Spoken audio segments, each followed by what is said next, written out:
Coming to you from Bangor, Pennsylvania and Bangor Memorial Park Stadium. Hello, everybody. Welcome to another Saturday night edition of MLET Fall Elite Football. This time, the matchup, and these two have met before numerous times, the Brooklyn Seminoles and the East Penn Raiders here of the Allentown, Bethlehem area. Hope everybody is recovering after the last couple of hours. I'm glad you're with us. I'm Tom Wilkins, being joined by Howard Gaber. And these two teams obviously know each other rather well, and we've seen them a number of times, especially over the last 2 years, pretty much go into combat. Yeah, the last time they played was not the MLF championship, which we did, but the last time they actually played was this season, and it was a 24-20 win for Brooklyn. Although East Penn was up 2018 with time running out, and they had a interception. Brooklyn intercepted the ball, returned it as a pick six, and next thing you know, 24-20, game over. And I think we're going to see a little bit more of the same. East Penn going with a new quarterback, which we'll discuss in a little bit. But what we're going to do now, I think they're taking care of the coin toss, as you can see right in the middle of the field. East Penn in their home white uniforms today with black numerals and dark maroon like pads as well. Brooklyn pretty much in the all blacks with their burgundy numbers. No, not a chance. As Go we ahead, were trying to guess. I'm trying to see if I can get the singer, but we can't. We'll just hear her voice. I got you. Okay, good. Yeah. After the No way. after the coin toss, we will go down and have our national anthem real quick. It's Elijah Rush. Yeah, Elijah Rush will take care of the anthem in a moment, but I see a pretty good game. I know Brooklyn is pretty much one of the top teams in the Northeast still, and the Raiders, I mean, they've had some good games, of course. They've had a little bit of struggle, of course, our last broadcast against the Capital City Seahawks. They were very turnover happy, and unfortunately, it turned out to be the difference in their loss, although it was a close game. Hopefully, there'll be some improvement on their side, and that Orrin Marshman's crew will be able to get things all settled up for this kickoff. Well, it's going to be a pretty important game tonight here in northeastern Pennsylvania. Yeah, I'm looking forward to it, Tom. Yeah, this is always a good matchup. You know, we had the Seahawks the first game, then we had a forfeit last week. Team never showed up, thanks Maryland. And now we have Brooklyn Seminoles, number one team in the area. You know, go down nationally to Daytona every year playing the championship game, not the Sunshine Bowl, but they do go down there, and you know, more times they've won down there. So you know, you got a lot of rings over there on that sideline. Definitely a lot of accomplishments from a very storied program in the Brooklyn Seminoles, which I believe they actually won the toss and they're going to choose defer to the second half. Yeah, so. Defer the second half. You know, so they're going to be kicking. That's I always try and find choice. some.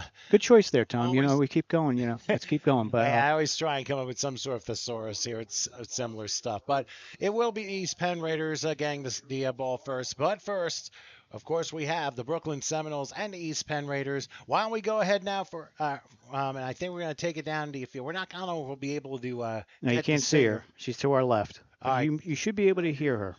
All right. So why don't we go ahead and go down kind of to the top row of the bleachers. We will have Elijah Rush performing our national anthem here from Bangor Memorial Park Stadium before the Seminoles and the Raiders. Let's listen.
I had a little bit of a glitch there, but again, No, no Elijah. glitch, Tom.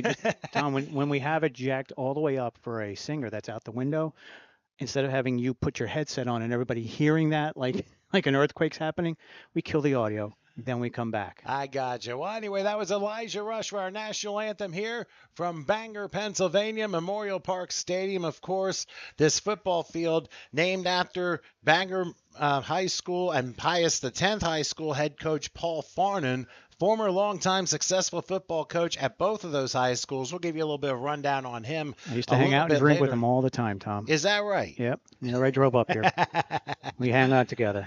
Well, anyway, the East Penn Raiders, again, I mentioned their home white uniforms taking on the Brooklyn Seminoles. They'll be in their all black with their maroon jerseys. And of course, with Brooklyn, Howard, there are just a couple names that we all should know.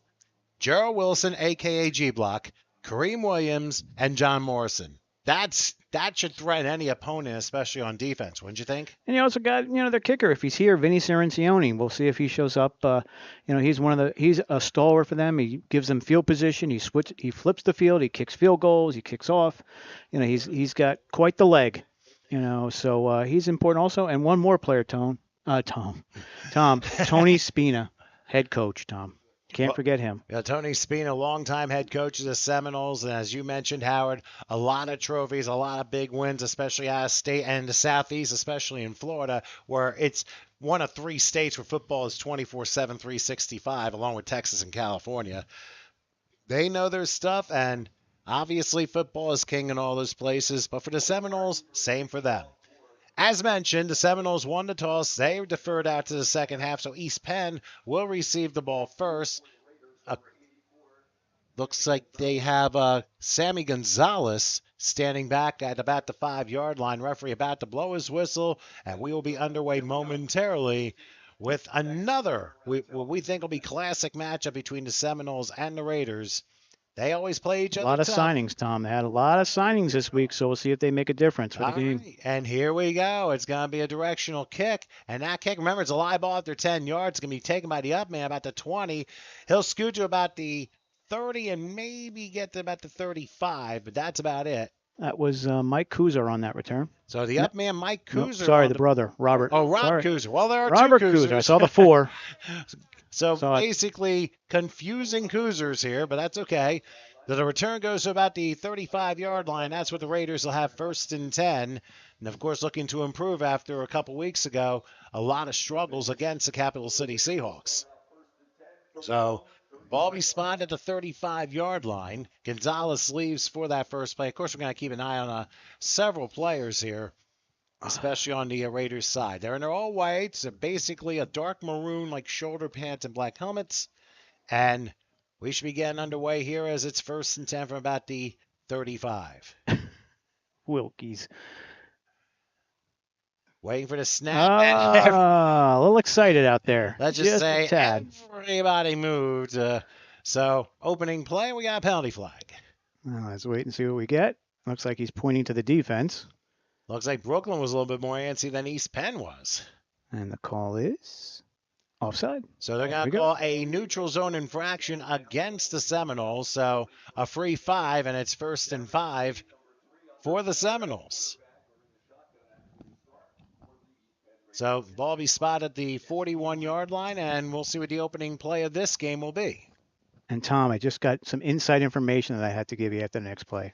All right, we'll find. Let's see how this play goes. And nobody moved. There's now a free play again. Here's a deep ball on the side, and that pass ends up being intercepted. Oh, it's intercepted. So deep ball on the first play, it's intercepted and belly flopping to about the 40-yard line. Now, it was intercepted. I think it said number 15, but hang tight. We got a flag down right at the snap. Yeah, early indication is offside. And it is offside. So that will make it a 1st down, and the interception won't count.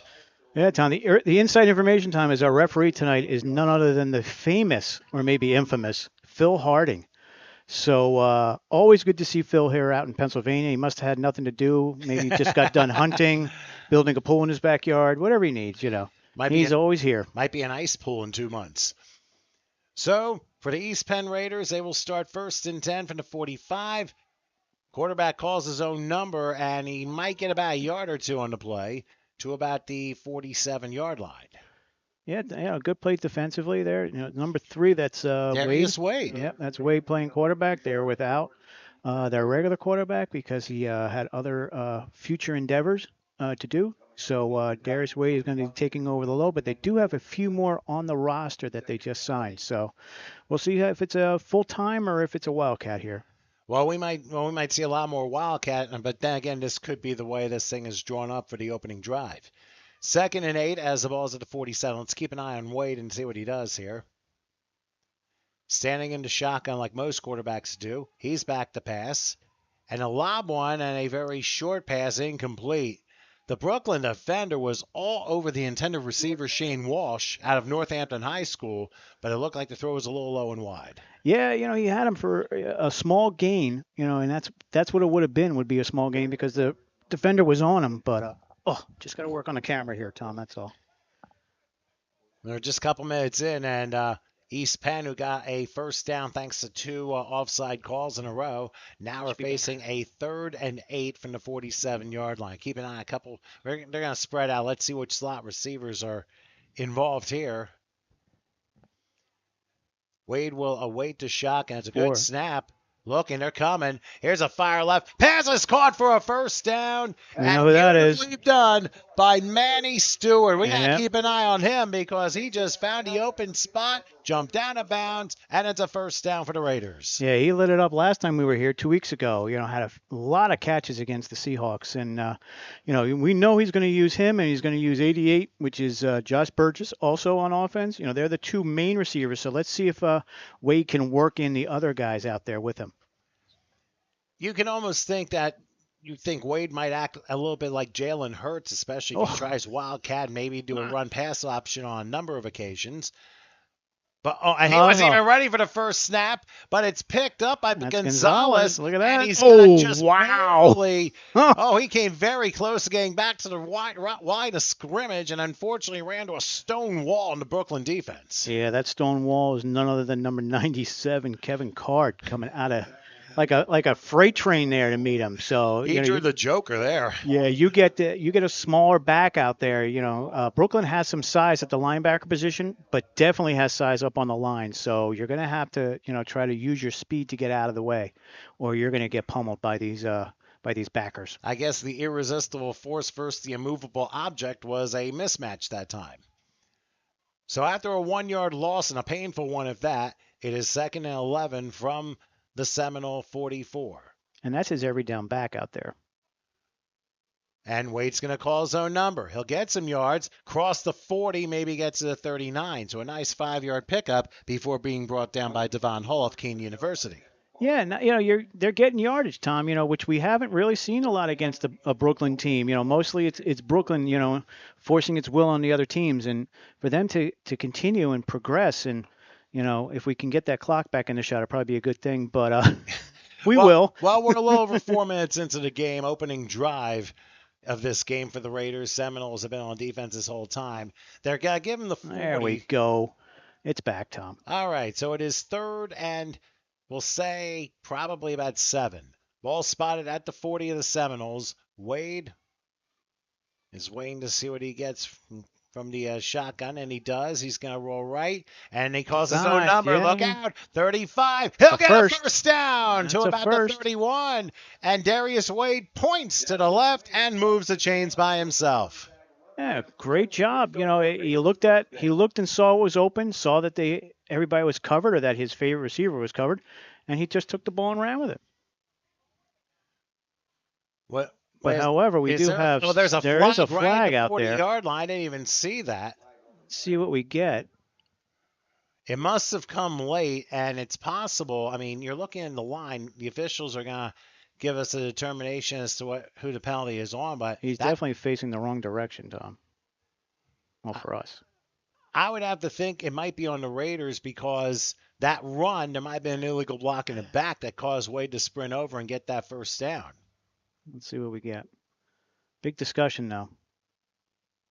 Well, the ball is spotted at the 40-yard line. That was the original line of scrimmage. They had to get to the 33 for the line of gain, and Wade got to the 31. And now they're moving it back. Oh, wait a minute. Now they're going to move it forward. There might have been. So they're going to wave it. They're gonna wave it. Oh, they're going to disregard the flag, so Yeah. it's going to be a first down. Yeah. And that happens a lot. You see something, and then you go back, you talk to your head referee, and your referee is going to ask you, what did you see? Oh, wait, we're coming back from the end of the run. Oh, from the end of the run. So they're going to repeat the down anyway. So basically the penalty was right at the spot at the end of the play, and See they what it back it up was. 10 yards. So it's an unsportsmanlike on the defense, unsportsmanlike on the offense. So replay the down. Oh, wow. So you lose the first down, lose it all. I'm very surprised by this because I thought that came after the play was over. Yeah, we didn't see it, so they must have been tangled up, which happens a lot because these teams know each other. We know that because they played each other several times, and you do have some bad blood out there. So, when you get tangled up with another player, they're going to throw that flag. At least it's not a one-way flag. We've seen a lot of them where they'll call it, the first guy or they'll call the second guy. This at least was on both teams. So offsetting fouls during the play forces a 3rd and 7 replay from the 40-yard line, and now Wade's going to have to try and come up with something else. But Foist, an official timeout. Apparently offsetting penalties. I believe there's a problem on the sideline. No, third down. Still going. They just want to make sure the ball was positioned correctly for this 3rd down point. Oh, we got all night. So let's just take it while we're doing this. Why not? 3rd and 7 from the 40. Wade will take it. Oh, and he dropped a snap! And has no idea where it went. Brooklyn fell on it. Brooklyn fell on it at the 47-yard line. It was just a very poorly handled snap by Wade, and snagging it is Keith Watson. He recovers the fumble, and the turnover bug continues to bite the Raiders. It doesn't matter who's at quarterback, Tom. It could be me and you. Well, let's hope it's not me and you. But if it is me and you, and we fumbled the ball, he didn't even know where the ball was. Let's watch here again on the replay. I mean, we've seen this happen a lot, and again, it's a matter of paying attention. It's a Michelman Steel replay. Almost talk like you. No, we're both Elmer Fudd today. Yeah. So here it is. Again, look, it goes behind him, and he has no chance of getting it. It rolls away too much. Yeah, so as he slipped, he had no shot getting it back at that point. Yep. So a tough break there. And the Brooklyn Seminoles get their opening drive started in pretty good field position at their own 47-yard line with Gerald Wilson under center. No, he's in the shotgun. And they're going to hand it off, pushing his pile into East Penn territory to about the 49-yard line. A good run, 3-4 yards. That's what you want. And again, you got the defense for the, who is that? 9, Tom? I can't tell. But again, we're not going to have any replays because they go fast forward. All right, on second and offside. 6, back goes G-Block. G-Block's going to go down, but there is a flag on the near side of the field, and it looks like East Penn jumped, and that'll cost them 5 yards. Yeah, he does a hard count very well and get you moving, and next thing you know, you're offside, giving them 5 yards. So you gotta really hold your water. You gotta listen. You gotta play. You gotta be experienced, and that's what the one thing is they prey on the inexperienced players and take advantage of them with their offense and the way they're out there going fast forward. All right, they repeat the down, so it's 2nd and a yard from the East Penn 44. Let's keep an eye on what Wilson does. He is a very tricky quarterback to figure, especially with the experience he has. A low snap. Here's a handoff. And not getting back to the line of scrimmage. Ends up being a 1-yard loss. That would be Mike Lowry of Monroe College. He ends up maybe losing half a yard. So a good job by the interior of the Raider defense. Yeah, you got to play with what you got out there, and they definitely have size up front, and they had just as this is why it's such an even matchup because both teams have the size and the speed on both sides of the ball. So it'll be 3rd and 2. Ball just outside the 45-yard line. It's got to contain G-Block here. And he's going to call his own number. They won't contain him here. It'll be a first down. He'll get to the 40-yard line. All he has to do is find a hole, and away he goes. Yeah, and that's the key is containing him. David Burgess, number 32, got the tackle, but not before he got that first down. And I don't know how long that Wilson has played quarterback, but he's pretty much known all the tricks of the trade and the trade itself. So He's so experienced. He knows exactly where to go if something happens. Here's a handoff. Oh, Oh, missing a tackle and got then him up reversing high. direction. There you go. And I believe that was, what was it, number 2 who had Number that? 4, Kashawn Hannibal Ray on that tackle. Got him by the shoestrings, so prevents a noticeable gain because Tom, he almost had him in the backfield there. That was nearly a 4-yard loss, but it ends up being no gain. Lucky for the Raiders. And they're playing on natural grass, which is the same surface as Brooklyn. Same exact surface, Tom. So that should help both teams. Here's Wilson back to pass. He's running left. Now he's going to take off himself. So, 35 and down to about the 31. I think he might be a yard short of a first down, maybe 2. They're going to get the ball at the 32. McNair with the tackle. Yeah, Tom, this is the part that you want to try to find a spy. You want to get your most athletic guy out there, put him at linebacker, and make him your spy so that wherever G-Block goes, you follow him because he's going to break containment like that on a regular basis, and you're going to give up gains. 3rd and 2 from the 32-yard line. Let's see what Wilson does this time. Calls his own number, finds a hole, gets the first down, finally brought down about the 29-yard line. And he doesn't get style points because he doesn't care about style points. All he cares about is getting across the line again and moving the chains. Right, and that's what they've been doing. They've been moving the chains. They haven't, we saw several mistakes from the East Penn Raiders on offense. They haven't made one yet. So 1st and 10 from the 29-yard line. And basically, you're going to see the same formations each game. So we're going to try and eye a couple of key players here. Here's Wilson. There's a rush. Here's a fire. And it's thrown away incomplete. Over the head. That's not usual. Pressure. Not usual for him to miss an open receiver. As he had number 19, that's Dondre Hall. I'm sorry, Jaden Mann. I beg your pardon. Yeah, he had Jaden Mann open. Yeah, there are some Brooklyn Seminoles who have duplicate numbers, one on offense, one on defense. So it's a fun time. Always fun. It'll be even more fun when you get fractions on the uniforms.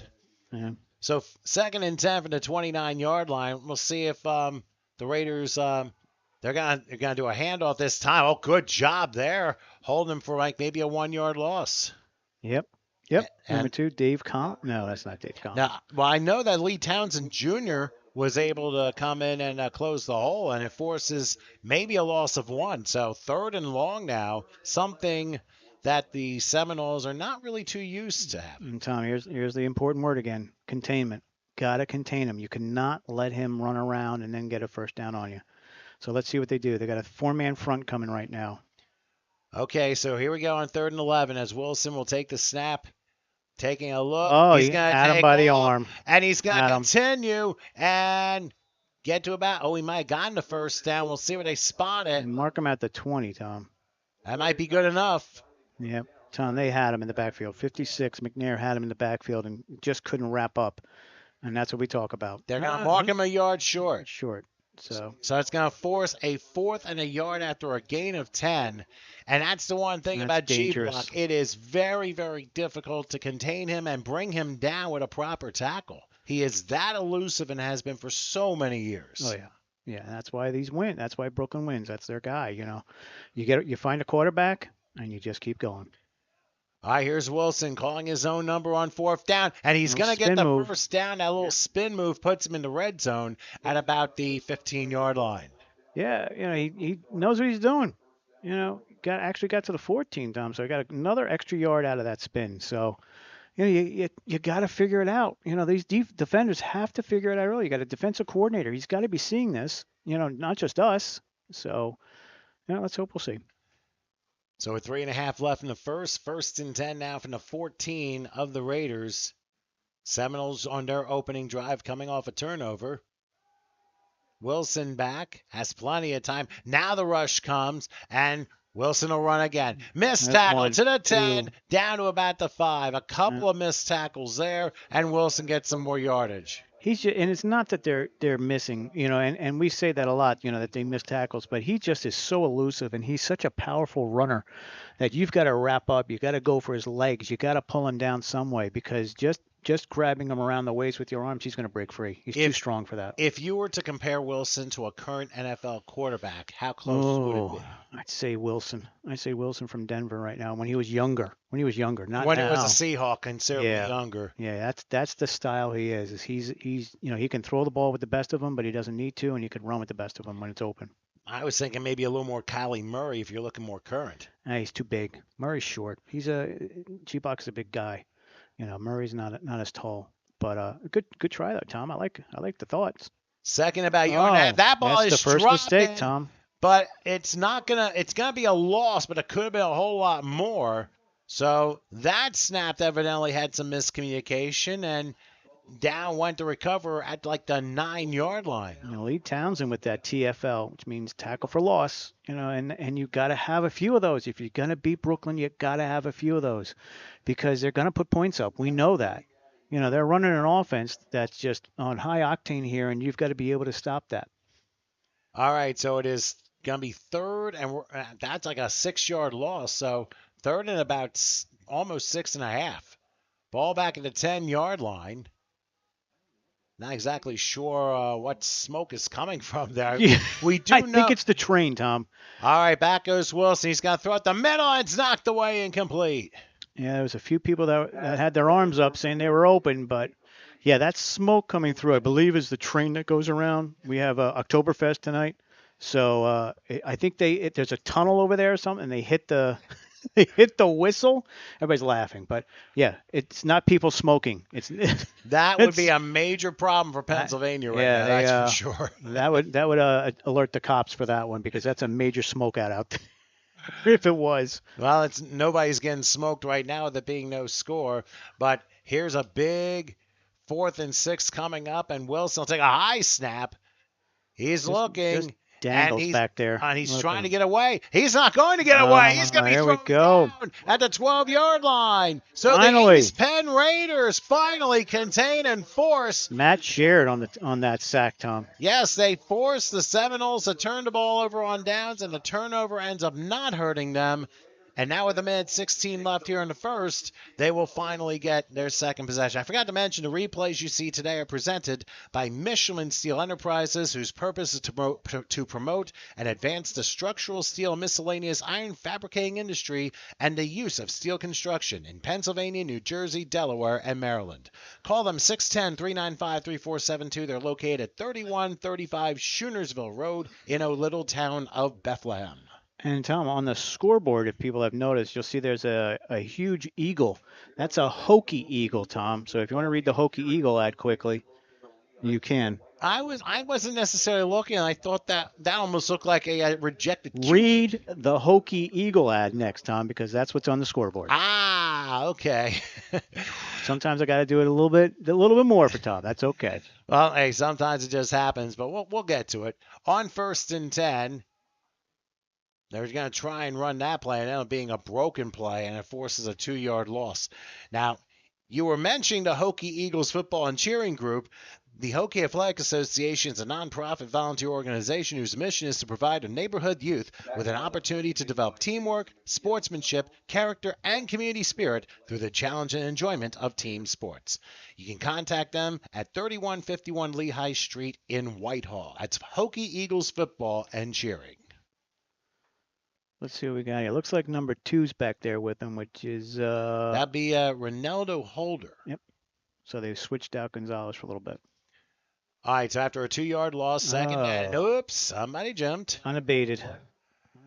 Now we're going to get the false start from Phil Harding. Yeah, somebody must have jumped on the far right side that was obstructed from our view, so that's another 5-yard penalty. And that's one thing the Raiders cannot do is back themselves up so deep in that one mistake could result minimum in 2 points. Yeah, if I was going to give those 3 points, Tom, that's what I'd say. One was no penalties, 2 no turnovers, and number 3 contain G-block. And that's what the Raiders have to do tonight to beat them. And, they've gotten through a quarter right now with doing that. So we'll see. At least they kept them scoreless. So we're at quarter time here in Bangor, Pennsylvania at Memorial Park Stadium. The Raiders and Seminoles no score. Let's catch our breath here for a moment. We'll come back for Core After 2 right after this.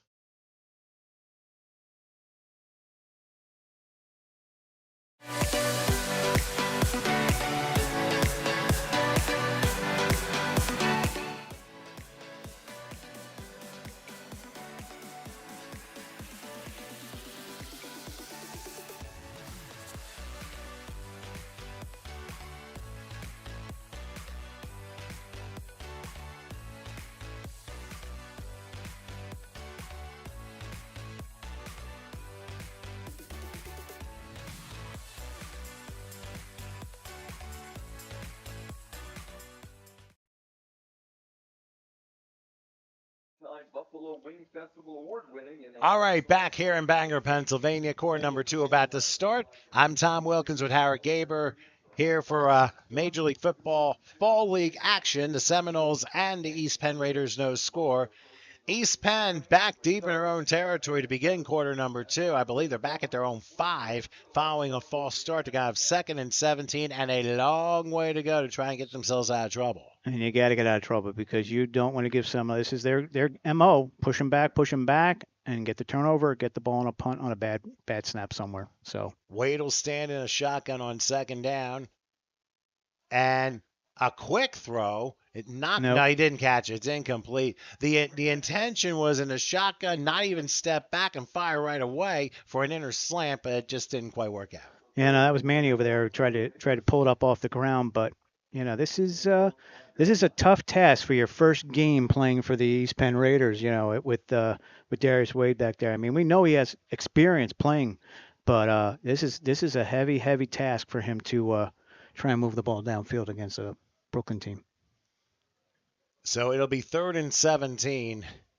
Tom, that was a fast first quarter, wouldn't you say? It certainly was. I mean, sometimes you probably stuck in the first quarter for about an hour and a half. I'm kind of over embellishing a little bit, but gotta love our off-ice official. Anyways. All right, Wade is back. He's being chased in his end zone, and he's acting elusive. He won't fire the pass. Is caught. Oh, missing a tackle. Broken tackle, Tom. Not missed. Broken. Broke that tackle. Broke right through the arms. Yeah, but I think he's going to be a little short of a first down. Ooh, do you go for it, though? No, not that deep. Not that deep. When you have a scoreless game, you want to try and get the best bunt as you can. Depends how your punter is. If you have a punter that's not too successful, you bring him out. So, and you don't know if he's successful. We haven't seen him punt yet. It's a gain of 15 yards, so 4th and 2. Now they're going to bring the punting unit. Yeah, it takes a little while. And I'm not saying he's not successful. I mean, we haven't seen him punt yet this week, and he had a few good ones the other week. So I know number 92, Mitchell Aponik had a great game last time, kicking extra points, a couple good boots. And now whistles blow. Should be a timeout time because I believe they took a lot of time making that decision. And they did. So a timeout called by East Penn. So maybe we're getting our break in. Let's get another commercial and let's hope it's as loud as the first one. Well, don't scare me. Just over a minute gone in the second quarter. No score with a 4th down punt coming up after.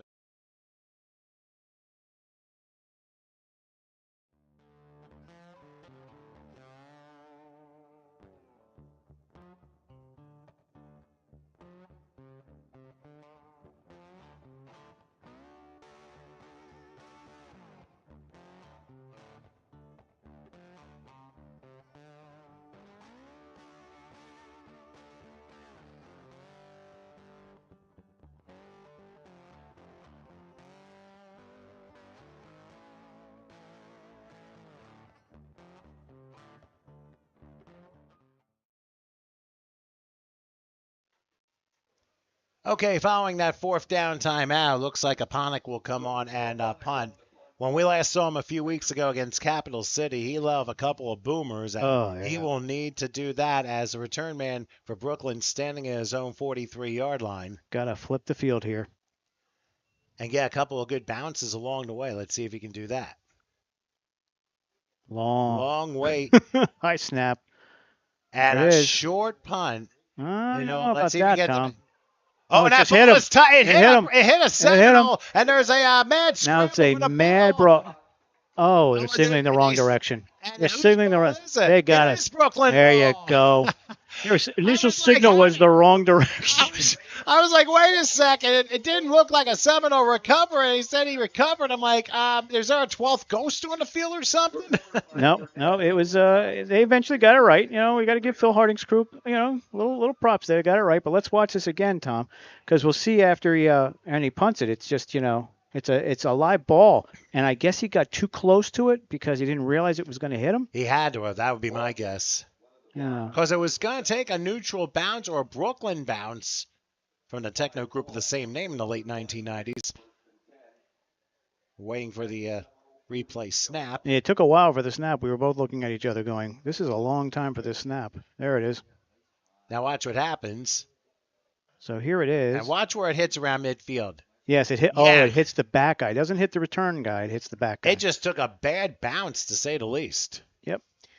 All right, so the East Penn Raiders, let's see if they can capitalize off a very high snap, and now they shovel a pass over to maybe about the 41-yard line, about a 2-yard gain. That was a very high snap for Wade to handle there. Yeah, he's got to either work with him on the sideline or maybe go under center to get this out because those snaps can go over his head and then you're just giving Brooklyn the ball back again. So this is a coaching decision where you've got to talk to your center and either have the two of them work it out on the sideline because we know Wade's not exactly 6'7" out there. He's not G-Block on the other side. He's a smaller guy, but you got to get it in his hands. All right, so the Raiders have the ball now, second and it looks like 8 from the 41 of the Seminoles. Let's see what he tries to call this time around. Looking over everybody, the Seminoles looking to blitz. Oh, they're coming this time. Good pickup, though. Good pickup. Sliding out his Wade. Is he going to throw? No, he's going to take off himself and go down to about the 36. Excellent pickup by the running back. Excellent pickup by the line. They bring the heat, and wouldn't you know it, the East Penn can block it and get him free for a good 5 or 6 yards. So a 5-yard pickup there. Kendall Clark with the stop, and that makes it third and manageable, about 3rd and 3. Yes, even our official on the off ice here. I always call him off ice official because it's like hockey. But even he said you may want to go under center if these snaps continue to go up high. But that wasn't a bad one. But, the thing is, both centers for both teams have not had their best days as far as hiking the ball so far. And these are important. These are big snaps. 3rd and 3 from about the 36, and the left side moves, so that blows the play dead and forces a false start. Yeah, the corner blitz coming in, but he was on the other side, so I don't know why the left side would move if the corner's on the right side coming in. Maybe they picked him up out of the corner of their eye. Who knows? Lack of concentration, I think. Yeah, you gotta really bear down because this is again you're playing Brooklyn and you're making these silly mistakes that are costing you yards, and you're hoping that you can overcome them. I mean, you have to basically play a mistake-free game, and if you don't, you got to hope your opponent does the same thing as you do in order to stay in the game. But at some point, something's going to break. Yeah, and you see both coaches out there on the field, so they're pressing and they're telling them, you guys know the snap. They don't, so just stay there. But again, you're caught up. You're playing Brooklyn. It's a huge game. How often do you get a chance to play a national champion? So after the 5-yard penalty, this will force a 3rd and 8. So that kind of negated the 5-yard run that Wade had to play before with that false start penalty. He spread here, and we'll see what Wade decides to do and which way he goes with it. Right, keep your eye on what Brooklyn does as far as the blitz. They're coming late. Here's a throw and a pass. Nope. Is incomplete. Waving his finger is number 3, Khalil Doumbia, who blocked that pass, but it came right over the top. Don't know if it was interference or not, but it was close, Tom. It was hard to tell based upon how that was, but it looked like he got a hand on it before he got a hand on the players. So I would have to say that was relatively good coverage. But you changed the field position. You still changed the field. Oh, no, that's a ball. Sorry. And then, but you changed the field position, which Aponic did, and that's what you want him to do now. Spin him deep. But that's the help of the bad bounce that Brooklyn got that moved the position. So now we'll see if Aponic will pin them inside the 20. That would probably be a good thing if they are able to do that. Sorry, scratching my nose. Aponic will await the snap. He needs a good one. Oh, a very high snap. Gets it in, though. Gets it off. And he just got it off. Doesn't matter. And this time it takes a bad bounce. Let's see where they mark it, Tom. I think they're going to mark it probably about the 32-yard line because that 33, Tom. He barely got the punt off because it was such a high snap. It took so long to go down that he basically had to do a running rugby kick a little bit, and it did not go very well. And he had pressure. He had 3 guys right in front of him on him. So, lucky they didn't rough him up or luckily they didn't block it. But you've got guys out. You've got time now. You got defenses out on the field. Get your center. Get your punter. Get your long snapper. Get them together. Instead of sitting on the bench or doing nothing, get them out there, get them practicing, get them behind, you got a whole fence, you got a track here. Start working on it now because it's going to be, this is all game time we're seeing, and this could be a game changer. I definitely agree. And what if Yeah. the game gets close and it comes down to something like that? Right. What happens if you're on the 5 and that happens? A Yeah. better snap, and the Seminoles will be much deeper in their own But territory. But instead, I'm not going to harp on it anymore. So I'm done with that. all right, so on first down, Wilson's going to call his own number, and he bulldogs his way to the 36. You got to turn your defense. That's what you got to do. Is you got to turn your defense. You got to hope that they can continue to play like they played against the Seahawks. Top-notch defense, not give up points, and keep you in the game. And play field position, right? That's what it comes down to, especially. All right, so the ball's at the 36-yard line, 2nd and 7. I would have to say the Raiders are trying to show a little bit of a rush, and it's a late rush. Firing passes. Thought there was a block. Yeah, a little There rub. and A little rub there. And then there's a flag down and Smith catches the ball. There was a flag that came from the defensive side. Let's see what this is all about. Yeah, if I was a betting man, yep, that's what it is. It's a rub. That's a rub route where you get two guys in the same spot and you rub the defender off and get your guy free to get him down there. That's a Denver Broncos use it. Tom, you know who else uses that a lot? New England Patriots. Well, because you watch every game. Yeah, that's Tampa Bay. Even Gronkowski got called for so many offensive pass interference because that's what he was doing as a tight end. He was rubbing the defender out and almost, making a pick, a basketball pick where the defender can't get around him. And especially when you have two guys in the same spot, something's going on. All right, so it ends up being they're going to back it up 10 yards, and I think it's only from the spot of the foul. So I don't know. A little surprising. So you repeat the down, and it's 2nd and looks like 12. They'll spot it about the 31-yard line. The down, 2nd and 13. Could have also been, and it couldn't be an illegal formation because the flag came out too late. No, and he didn't drop it. We know he caught it. Well, anyway, it's 2nd down, and here is Wilson under a rush. He's going to fire it. Oh, he got him open again. And a man open. It ends up going incomplete. In the smoke. He didn't want any of that smoke. That was Jaden Mann was the intended receiver, and you wonder if that had something to do with his vision. I mean, this is something that's just it's probably just one of those It's going to continue, Tom. Things. It's going to continue because that train just does those laps over and over and over. Like I said, I think there's a tunnel over there, and they said you're supposed to scream when you go through the tunnel, but I'm not from Bangor, Tom. I only read about it online. So. Well, then again, I mean, it's funny because you're listening to things and you're hearing like a Euro techno version of Time Warp. I'm like, where did they come up with that? Well, he's a DJ. That's why, Tom. Yeah, DJ fill in the blank. I don't know. But anyway, on 3rd down, here's Wilson back to pass. He's going to take a shot down the field and too far, incomplete. Williams? It's got to be going for Williams, no? He was intending that one for Chris Jean-Pierre out of Bowling Green. Yep. And that's another veteran receiver. It seems like the defense for the Raiders is causing Wilson's timing to be just a little bit off. And that's what they do. Plus, they had him bracketed, so they had double coverage down there. So he wasn't open, and G-Buck just, either threw it away or just threw it deep, because he knew that time was up. But, it's a nice arm. He's got a great arm. Both guys, are going to have to really work hard to try and get first downs here and move the ball because this is going to be a defensive battle for a while. That's what we're looking at. It sure seems like that. We're almost a quarter and a half into this game. And it looks like East Penn's going to get the ball back. The main returner looks like he's going to stand at about the 25-yard line. And now it looks like we're going to have a lot of time timeout. again. Yeah, timeout's going to be called by Brooklyn. So why don't we go ahead? I'll give you a sponsor here. Of course, this game presented by St. Luke's Orthopedic Specialists, which implements a collaborative program that joins together orthopedics, sports medicine, rheumatology, physical therapy, and sports performance to determine the best course of action for each and every patient. They're located at 501 Satronio Road in Allentown. Give them a call for more details, 484-526-1735. So I think that's Joey Pagan over there and his Cuban cigar that he's smoking that's causing all that smoke. I'm not sure. I think I saw him and Francisco both with cigars over there. So that could be that big cloud of smoke, but I think it's the train, Tom. I don't think it's their Cuban cigars. Well, it is October 15th. You're 16 days away from Halloween, so you also got to consider a little bit of a scary train going through and giving you those big game haunts, and one of those unexpectedly have hit the visiting bleachers here in Bangor Memorial Park Stadium.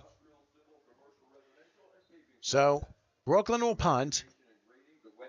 Who's back there punting, Tom? Is that a 3? That if it's 3, that would be Wade probably. No, punting for Brooklyn. Oh. 53? I think it's 53. That would be Omar Dayberry if that's the case. Which basically tells you what you need to know about Sergioni. He gets the punt off, and was that partially blocked? I don't know, but no, and it was taken gonna back be the returned. 39-yard line. It is returnable, but going wrong. You you're gotta stay right, straight. going the wrong Yeah, way. you gotta stay straight and go Tajmir forward. Flood ended up going in reverse and loses 4 yards on the return. So East Penn will get the ball from the 35. You gotta go forward and do the best you can, whatever's coming at you. But you got to see also, even with that problem, he picked the ball up, which is good. You don't want to let it roll and let it keep rolling. And we've seen him roll into end zones. We've seen, well, not end zones, but seen it roll another 5-10 yards because you don't pick it up. So good job by Tajmir to get that out. And hey, they had good coverage. Well, basically, your Halloween stuff, considering on the smoke, there's also maskinstuff.com with customizable text or draw your own designs. You write your own custom messages to be displayed on the LED lighted masks. Have them in a fixed position or adjust the scrolling speed and direction. You can also play preloaded animations or draw your own custom designs. Check out maskandstuff.com. You can also check their Facebook page out. I'll give you the website spelled after this play as Wade is back. He's dancing on his own like the Phillies, and he's firing right with a flag down in the secondary. Pass is incomplete. They went in the direction of Burgess, but was he pushed?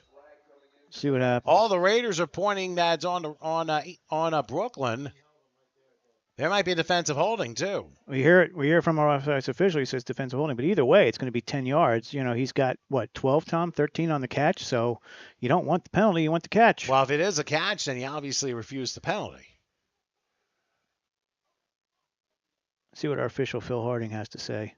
Asking Orrin Marshman, the head coach. Tom, you got the coaching staff for the East Penn, Tom? I believe so, and I'll read those down momentarily.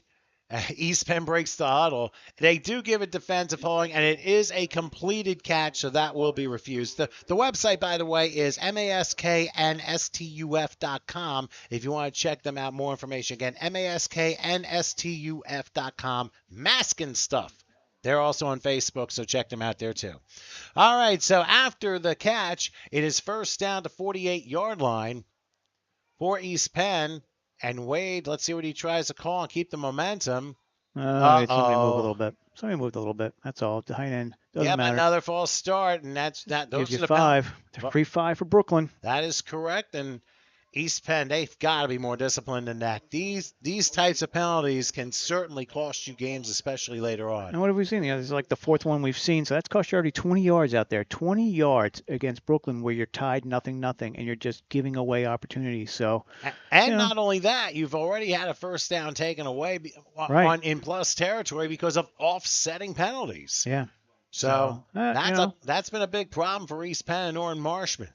So 1st and 15. From the 43-yard line, Brooklyn could show blitz here, and they're coming. They might outside. Go screen, and it gets knocked down incomplete. They had 36 out there, James Russo on the screen, and just couldn't get on the ball. By the way, by that block. To give you the lineup of East Penn's coaching staff, Orrin Marshman's a head coach, offensive coordinator Sean Kelman, Bryant Martin on special teams, and of course other members of the staff. Chris Amato takes care of is the back and chiropractic specialist. Other members of the staff, Dale Nesvetter, Holly Cage, Gina Ferrer, and Annie White. Lillian Rodriguez Shelley is the CFO general manager. The CEO is Ronaldo Rodriguez. Those are the East Penn Raiders as we have it.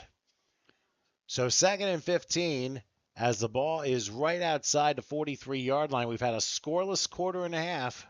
Tom, that clock is moving fast here. We're loving this guy. And let's see what Wade does here. He goes back. Inside a delayed handoff, but it's not going to be much because there were 2 Brooklyn Seminoles waiting for him, and the draw play turned out the pencil broke. And figuring 54 who we don't have. Oh, 64. Well, let's call it no, we don't have that either, Well, Tom. but we do have an 84, We have an Jason 84. McGee, who helped out with He had the one. tackle. I don't know who the assist was for, but that was a good job and a loud scream. Yeah, don't So, forget too that a lot of times at the last minute they give different uniform numbers that we may not have. So that's very common in the semi-pro world that it happens at the last minute we may misidentify. So no gain on the play. 2nd and 15 from the 43-yard third, line. Tom. Oh, third, I Is beg. it a third? Oh, yeah, I'm sorry. I was not looking at the right down marker there. Here's a throw up the middle, and that is intercepted. Yep. And it was underthrown a little bit, and there was Kevin Card to bring down the interception. He's a So linebacker, so he's back. He's dropping back in coverage, Tom. I think Wade was throwing off his back foot, and he just underthrew the ball. Could have been. Could have been. It's just like you said, you don't see them, and again, experience. They show a lot of different defenses out there that will try to confuse quarterbacks, and they're very successful. Can't give that away.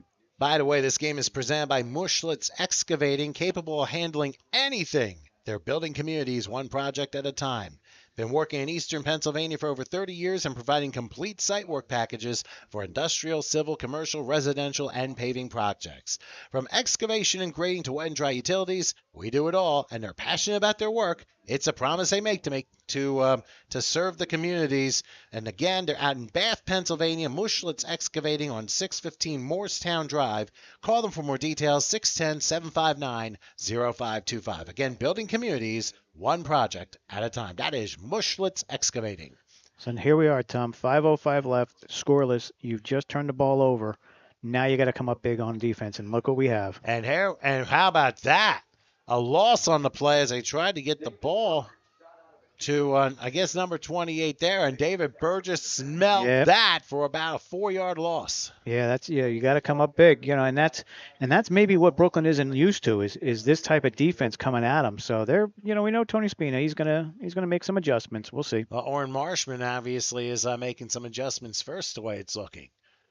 All right, here is Wilson was, I guess, audibleized. It's an audible, yep. See something on the defense, got to change it up a little bit. Running different routes, not moving positions, though. On 2nd and 14, back to pass.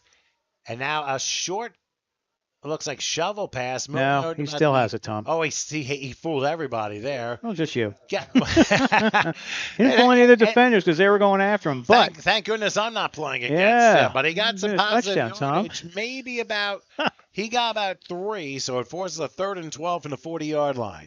Yeah, that's a ball fake. We know he's going to run, so hopefully they fixed their defense and adjusted it. So we'll see, because they're playing out of their minds right now, shutting them out. 4:11 left. And counting as it's 3rd and long. Wilson with his Seminoles at his own 40-yard line. Let's see what he can draw out here. Let's see if they come after him again. Looks like a delayed blitz. He's going to call his own number. Crossing again, the 40 and not you can see, Tom. That's 32. That's a linebacker coming up. So David Burgess again. I think they have some type of spy system going on out there, and that's his job, is to block him. So look for Spina to make some adjustments there, maybe at half, maybe during this series. There's only 3:36 left, but they have made the adjustment. They've taken one of their athletes and their linebacker from Great Valley High School and put him on G block. So that's what you need. But we talked about that, Tom. Wilson got 3 on the play. It forces yet another punt, and now whistles blow. Oh, we got discussions going on the sideline that we're not going to show. Well, we'll show you what's going on. It looks like a couple guys are just talking about dinner somewhere. Talking about dinner somewhere in Bangor. Give me a good restaurant. Oh no! Don't even tell me they only called one way on this. On Route 22. They're called unsportsmanlike conduct, though. Oh. On East Penn. Well, Moses Paramore is shrugging, saying, "What?"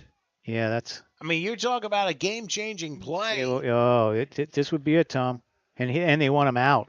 I think that's what they're showing is just get him out. And even right now, Keisha Hamble is like, "What's going on here?" Yeah, let's see. Let's wait and see what we get, because I know there's he knows those guys, and they're all online on Facebook. Tom doesn't get that world yet. But so it's Oh, only a I don't one. worry It's about. only one penalty, but there is no eject. I didn't see Phil show the ejection out there. So Well, that is a major blow to East Penn, a huge stop, and then all of a sudden, something like that, the official catch you, and here's Brooklyn. They get the ball 1st and 10. You have to be more disciplined than that But that's what we because, talked about, Tom, right? That's what we talked about all night. You got to be disciplined. This is a huge game. You make those mistakes, and this is what goes on. and you wonder if the sideline had something to do with Could be, egging on could be the instigating. You're defense. right. Could have been instigating. Could have been a double. Could have been both sides. You're right. Easy, but I mean, after all, I mean, usually they don't get the instigator, they get the retaliator, just Yep. like it is in hockey. Yep. So a big break for the Seminoles as they, after the personal foul, are at the East Penn 43, 1st and 10. And that's huge because he's one of their best D-backs out there. Let's see what Wilson does. He's going to take a shot down the field. It is Open. caught, and what do you know? Diving and somersaulting and welcoming himself into the end zone. One play. And now they're going to add 15 for a little bit of excessive celebration. But Henry Smith, oh, Henry, what a catch. Yeah, Henry has some huge games against East Penn. And I've seen him. I've seen him on tape. I've seen him live. He has huge games. He, in fact, had the pick six against them. And that was the end of the game. So, he plays both ways, Tom, D-back and on as a wide receiver.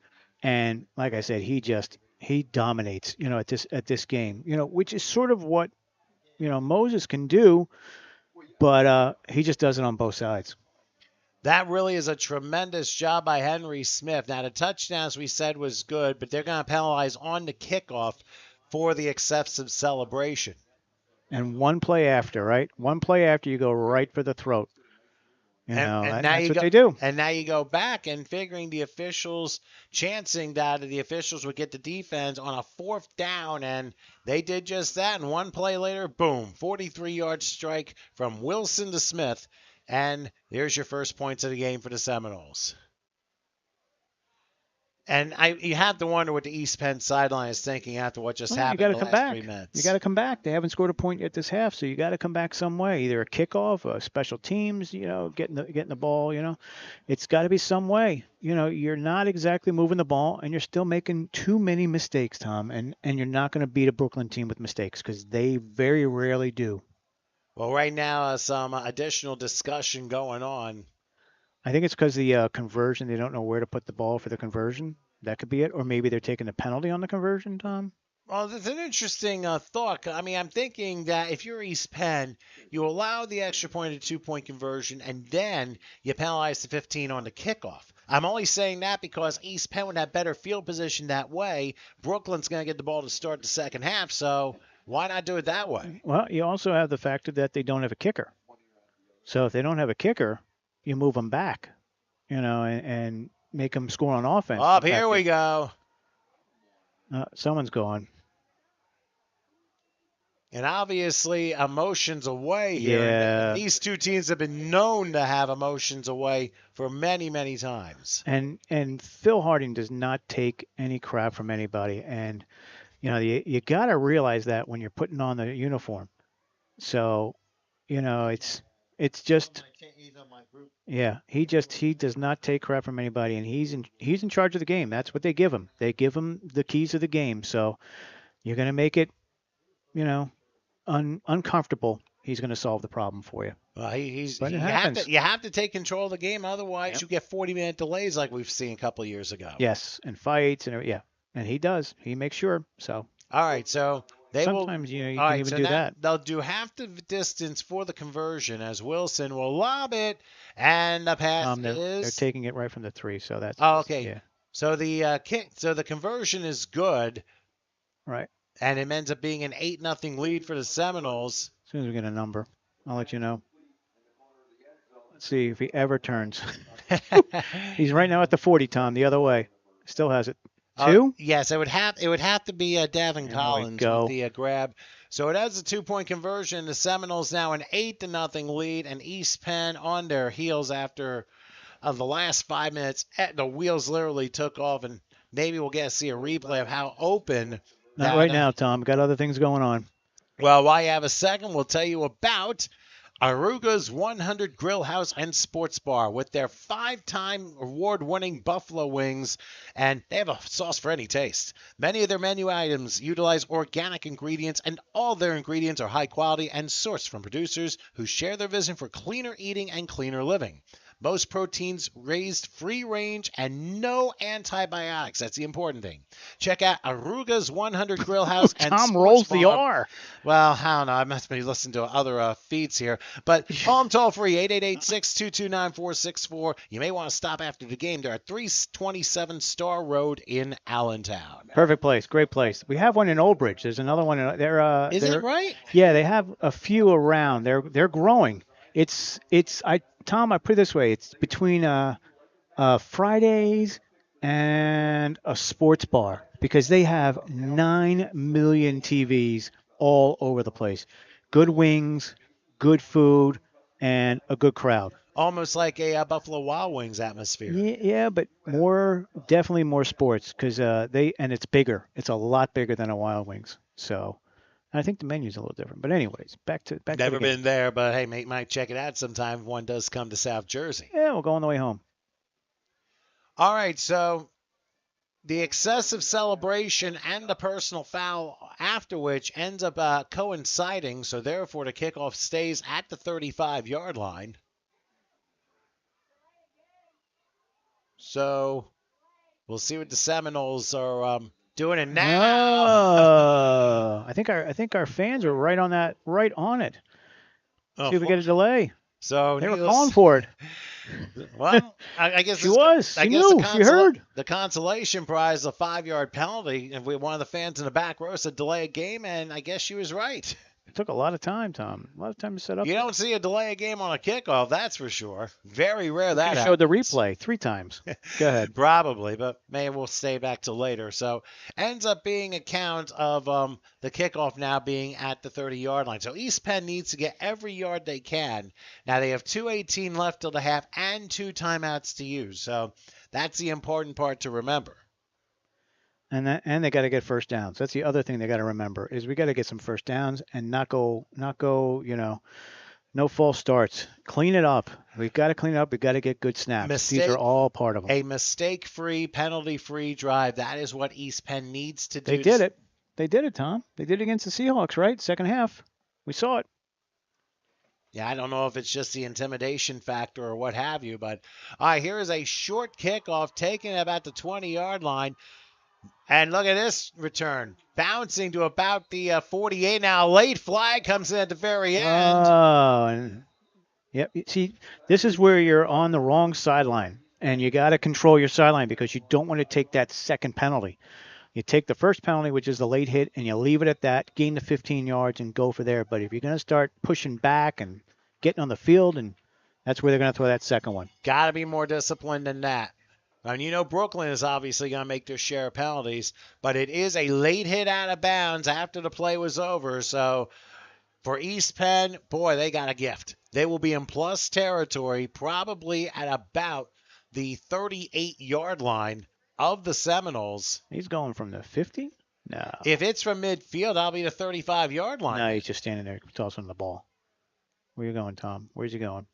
It's got to be about the 38. That's their kicking ball. That's why he's running it back to the side. Oh, okay. There's They always a split the difference balls. between the two, and I can't throw either of them well, and my wife can attest to that. So 1st and 10 from the 38-yard line, and now... Not even that, Tom. 37? 37, Tom. All right, they're going to... Get a yard. Well, they quickly stopped for the 2-minute warning. 2-minute warning, so... I think that's it. That was the stop. That's as quick as they get with Phil Harding out there. No question. All right, so East Penn at the Brooklyn 37, 1st and 10, and we'll see what Darius Wade does this time. Got to get some yardage. Back the pass. He fires quick. Pass Open. Caught. Nicely done about the 31-yard line. A quick 6-yard to Walsh. Yeah, get him open, get him downfield, get him moving. You can't be huddling. This is not the time to huddle, guys. Let's speed it up a little bit here. Up tempo, right, Tom? Yeah, I think they're taking a couple of seconds. They want to make sure Brooklyn doesn't get the ball to end the first half. That's true. They want to run it down. True. And they have 2 timeouts, so they realize what they have to do. They got 6 on the last play. Now they're at the 31. Now they're going to do a delayed handoff, and that's not going to work because trying to get around Brooklyn's defense and failing miserably. Ends up being Ronaldo Holder out of Thaddeus Stevens Tech. Couldn't quite come through, ends up losing a couple yards. But now the clock is suddenly going to be a factor, a minute 5 and counting. Yeah, and they're letting it roll. Letting it roll. So you don't know what the coaching staff has. We would love to see them speed it up. But again, you may be right in your take that they do not want to give Brooklyn the ball back. Well, they've already taken a half the time off that's remaining. So let's see what they do on 3rd and 4. From the 33-yard line, Wade looking everybody over. Needs a good snap. He'll get it.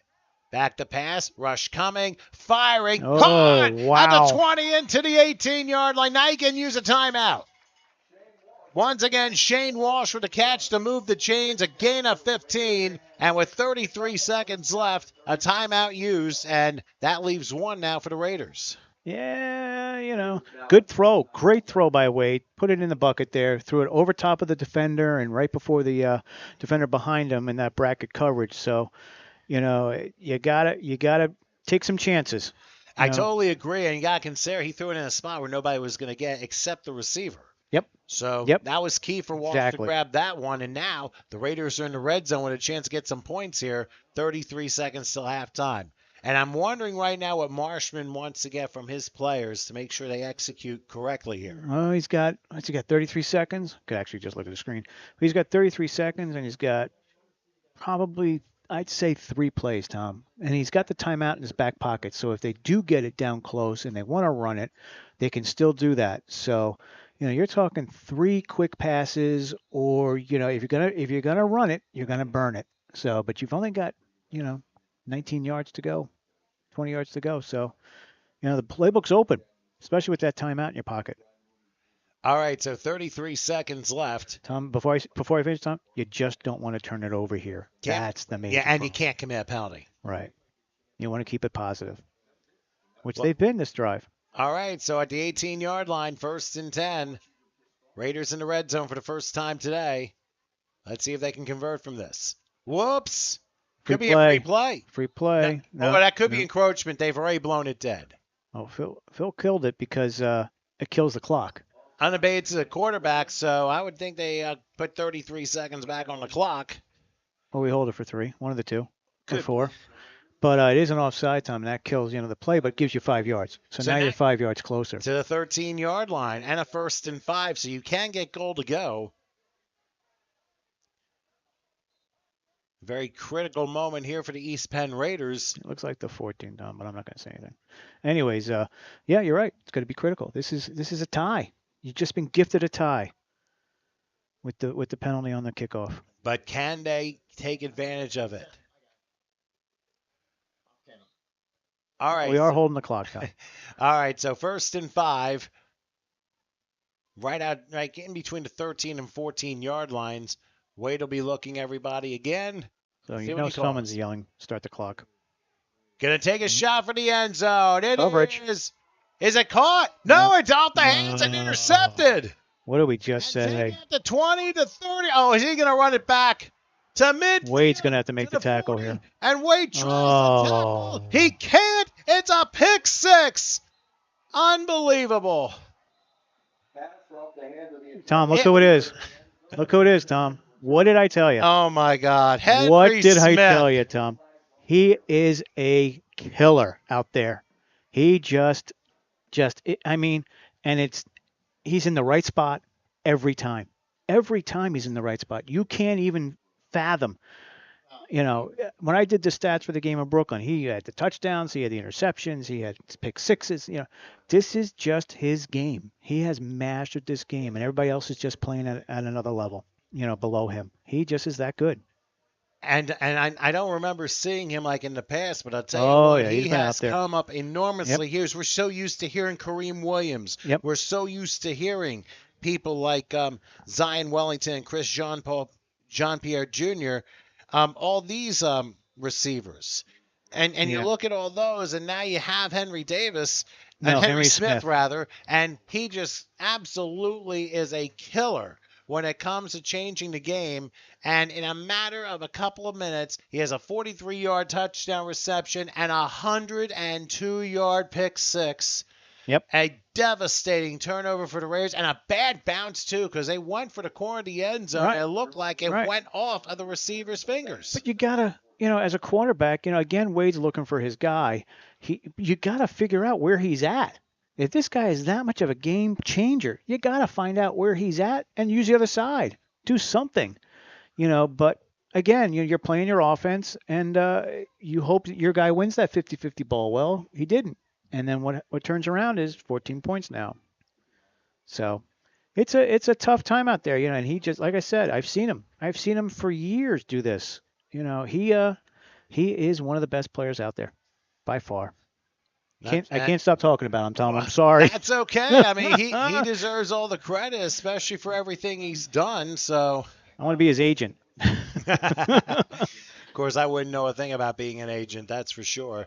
But Brooklyn will try the conversion as Wilson goes back. We'll take a shot. On a slant. Oh, and the slant is picked off. Let's see if this gets returned. Going to midfield. He has a chance. We'll see if he gets there. Through the to smoke. The 30. No, he's going to be pulled down about the 20. That could have been 14-2, but instead it ends up being 14-0 as a halftime score. Yep. Don't know why the clock ran during the conversion. Yeah, that's a good but question. That's okay, Tom. We're going past it. So now, at least the Raiders ended with a slightly good note. But now, what do we have to do for the second half? Tom, let me show you the 100-yarder. That's what we want to see, right? Well, how did he get in his hands in the first place is my question. So let's we got time because we're at half. So let me show the replay. You get to see it, the Michelin Steel replay. So here we go. So we see him. He's I believe he's the deep safety. Let's see if I bring up our newest tool, Tom. I'm trying. Hold on. I'm getting there. Here we go. Let's see if we see him. I believe that's him back there. So here's our newest tool, Tom, our ISO circle. So I believe that's him back there, waiting for it. Yeah, he usually plays center field a lot, and that's where he tries to get the big play. So let's run it. Let's see what we get. And again, this is it's a 50-50 ball. You just hope your guy gets it. That's all. Yep, that's him back there. No, he was lined up on the side, Tom. He was lined up in coverage. No, he wasn't. That was him. So the other guy, the D-back, made the play, and Henry just caught the bounce. And there he goes. So Henry was back where we had him, but he just caught that bounce. So, and there he goes, Tom. Take us out, Tom. That's an unbelievable play by Henry Smith. Now, they may... Hold on. They're bringing back the 8, Tom. They're probably going to reset the clock to 8 seconds. The clock accidentally ran during the conversion, which should not have happened. So there will be a kickoff. Now, wouldn't it be interesting to see if bring it back? East Penn brings it back during that 8 seconds. Oh, let's see. Let's see. We had a nice return before. Just got out of bounds and took the late hit. But hey, hope. Let me help out. 8 seconds back on the clock. Oh, I didn't hit. So Brooklyn will kick off. All right, so Brooklyn. I'm also operating the clock with my guy over here. Color commentary and doing the clock work. And doing the live stream. So all in a day's work. I don't think Ronaldo's paying me enough. I just want to say that. And joking. No, I think Ronaldo. I need a raise. Go ahead. Oh goodness. All right, so the Seminoles. What do you do, Tom? Do you kick it deep, Tom, or do you do a directional? No, or you just do a the pooch. Seminoles operate. Look at this. They take a gamble and try an onside kick. And use up the 8.6 seconds. Let's see. I mean, I probably would just do a directional kick and keep it in and see hit how it at well somebody? they do. Here we It'll go. be a pinball here. Oh, and he's offside. And Hey, the a flag long goes shot. down, taking about the 35 to the 40 and maybe down to about the 43. So let's see if we can kill it on that point. Are they going to take the offside penalty? Well, can they a have to half kick head it on the again? special teams penalty? That's my question. Going to make him kick it again? That's a very interesting question. I mean, we've seen some very strange things happen here in this first half. And that might be one of them. Or they could decline. East Penn could decline and go in at the half and redo And that. then they'll Yeah. kick off to Brooklyn to start the second half. But the officials are. Right. It's how much do you want to piss them off? No, just kidding. How much the officials? Let's see. Yeah, one never knows. Harding making sure there is decorum on both sides, is trying to get everyone back. Let's see what we got now. Looks like they're kicking again, Tom. Yep, they're gonna let them kick again, and that won't sit well with Brooklyn. But you're up by 2 scores. I mean, you got an incredible defensive play off a deflection. Henry Smith runs it back 102 yards. Oh, they're gonna run one play. Okay, That's what they're doing, Tom. they're gonna Now do we an got it. untimed down. Yes.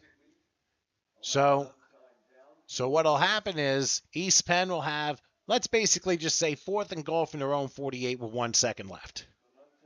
Let's see. Did they break the huddle with more guys? No, they're good. Yeah, so they're gonna go empty gun here. So we haven't really called formations because No, Tom, because we just they do everything's the same been like thing. the same, so it's not worth doing that. And now, Tom, since they do have one timeout left, Actually, it's Brooklyn who used the timeout because they wanted to see the setup. Yep. So let's take a second to tell you about Black's Barbecue in the Rib Room, which have the best ribs out in the Bronx. And, hey, they haven't. They'll change the way you eat and think about chicken and ribs. Give them a try for all their mouth-watering flavors. And they are located at 1930 Add Avenue. That's ADDE Avenue in the Bronx. And all you need to do is contact Sean Kelman through Facebook for more details. Get them out. So you got one play, Tom. Now, Tom, this would be your Hail Mary pass, Tom. This would be it because you got nothing else. You got 0 on the clock. So whether you stay inbounds or out of bounds is not going to matter. So you send all your guys into the end zone and see if Wade can make it. I think what they did the last time, they tried doing 4 receivers on the left-hand side. And they got 3 this time and 2 on the other. Speaking of the Bronx, Cleveland has a 1-0 lead on the Yankees. So thanks for the update. Yeah, bomb in the second, and Cleveland scored a run before. By the way, Tom, we're doing football? I know. Let you know. All right. Well, they're going to do a lateral. Let's see. It's going to be a double pass. And we'll see if he's able to throw down along the right side. He ends up throwing it off the head of one of the sideline people and ends up going incomplete. So the trick play went poof, and the half is officially here. So, Howard, your first half analysis on both sides here. Mistakes. That's what cost Lots of them. Mistakes. You know, East Penn can't play with mistakes and hope to beat a Brooklyn team that's got national championship hardware in their case. And again, you know, Henry Smith, you know, that's all you got to say is him. You know, it's touchdown. You know, he did the same thing in Brooklyn to him. I think we'll have to do is keep an eye on him a little bit more in the second half and see where he lines and how East Penn defends him, because that is going to be a mismatch from Hades, as they say, for East Penn if they don't get it together. But anyway, we've reached halftime here in Bangor, Pennsylvania, and the Brooklyn Seminoles lead the East Penn Raiders 14-0. So I guess we'll do some halftime sponsors and stuff, and we'll come back for the second half in just a little bit. Thank you.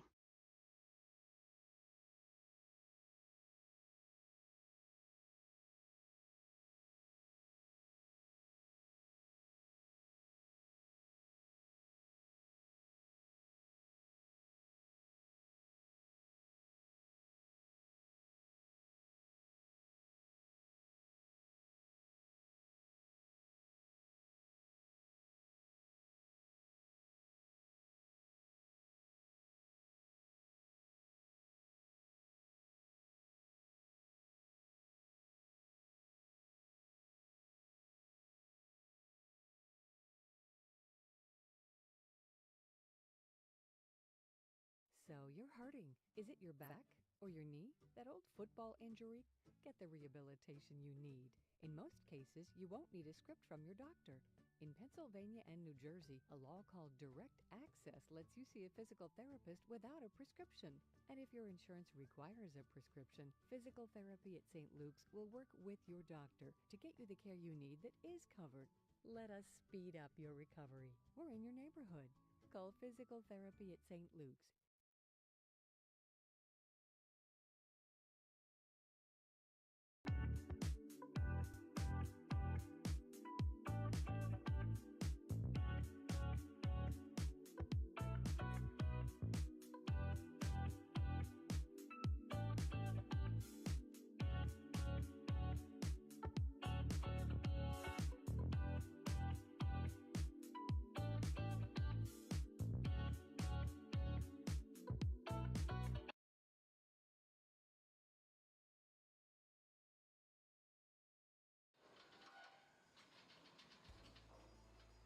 At this facility, we fabricate steel, which includes drilling, cutting, welding, grinding, running the material through our automated drilling and burning centers.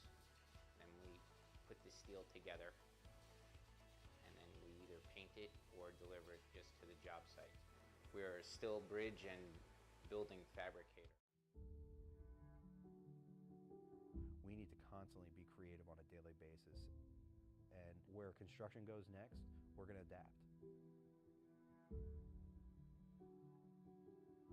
My dad would always say you had to constantly recreate yourself. It's not always just as a person, but you need to constantly recreate yourself as a business. We don't shy away from anything. We've built enough confidence throughout the years that we can handle the work. We have the equipment to do it, and we have really good people. With that combination, we can really take on anything.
We have a high retention rate for a reason.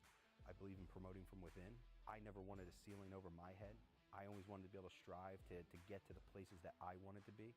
So I need to allow others to do that. Most of the people here are generally lifers. You always hear people here 10 years, 15 years, you hear 20, 25, up to 28 years. Willing to help you learn, put in the time just as much as you're willing to put in the same time. If you've got a hard work ethic and a good attitude, we can teach you, we can mold you, we can groom you, but you have to want to. The people that have that want, that have that pride, I take pride in bringing them up. St. Luke's knows that trust is the foundation of all relationships. It's earned over time. It's the type of relationship you should have with your healthcare team. While our healthcare needs are different, one thing is constant.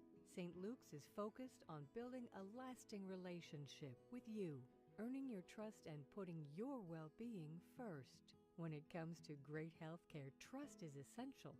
St. Luke's, the care you trust, now more than ever.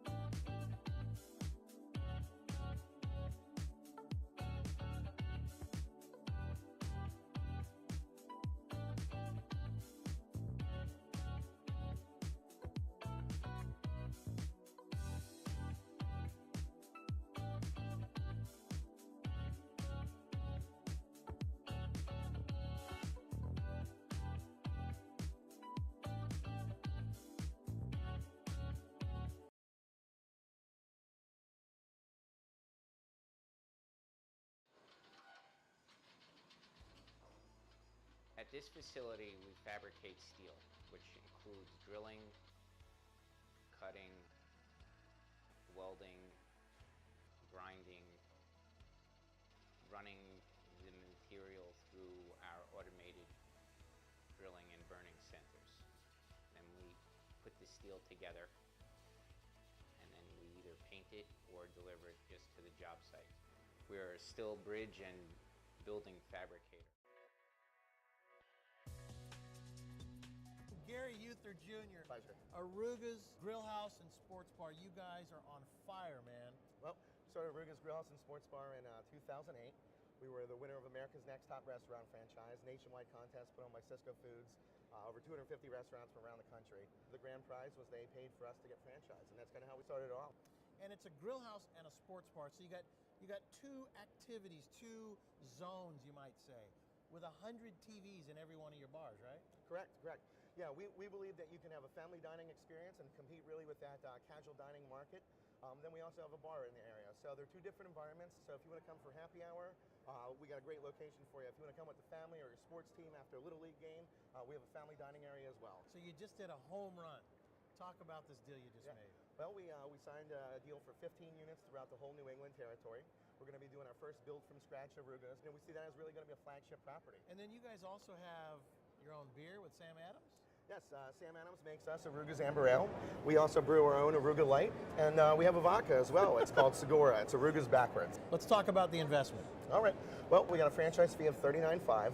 But what we do with that as well is we find you the location. We have a special real estate company that comes in. We'll do demographic studies, competitor analysis. They'll also help you negotiate the lease. So we want to make sure that you find the right location and you're successful from the start. We also allow retrofits, so you can go in and capitalize on an old location with a better, lower investment. Like, because if they've got a hood, you're going to save a lot of money already, Oh, right? totally. Yeah. And then, can we talk about the menu just a little bit? We look at ourselves as a casual dining restaurant first. We got fresh, not frozen, award-winning wings. We've won it 5 times at the National Buffalo Wing Festival. Look at that. We got hormone-free, antibiotic-free Wagyu Kobe burgers. And how about international? I mean, we going international with this? Yeah, we just started pursuing international opportunities, and we're real excited about some select locations. We believe, bringing America's best sports bar to international is definitely the way to go. Arugas. Congratulations, Thank Gary. you. Pleasure. The kind of great opportunities you're only going to find here at the International Franchise Expo.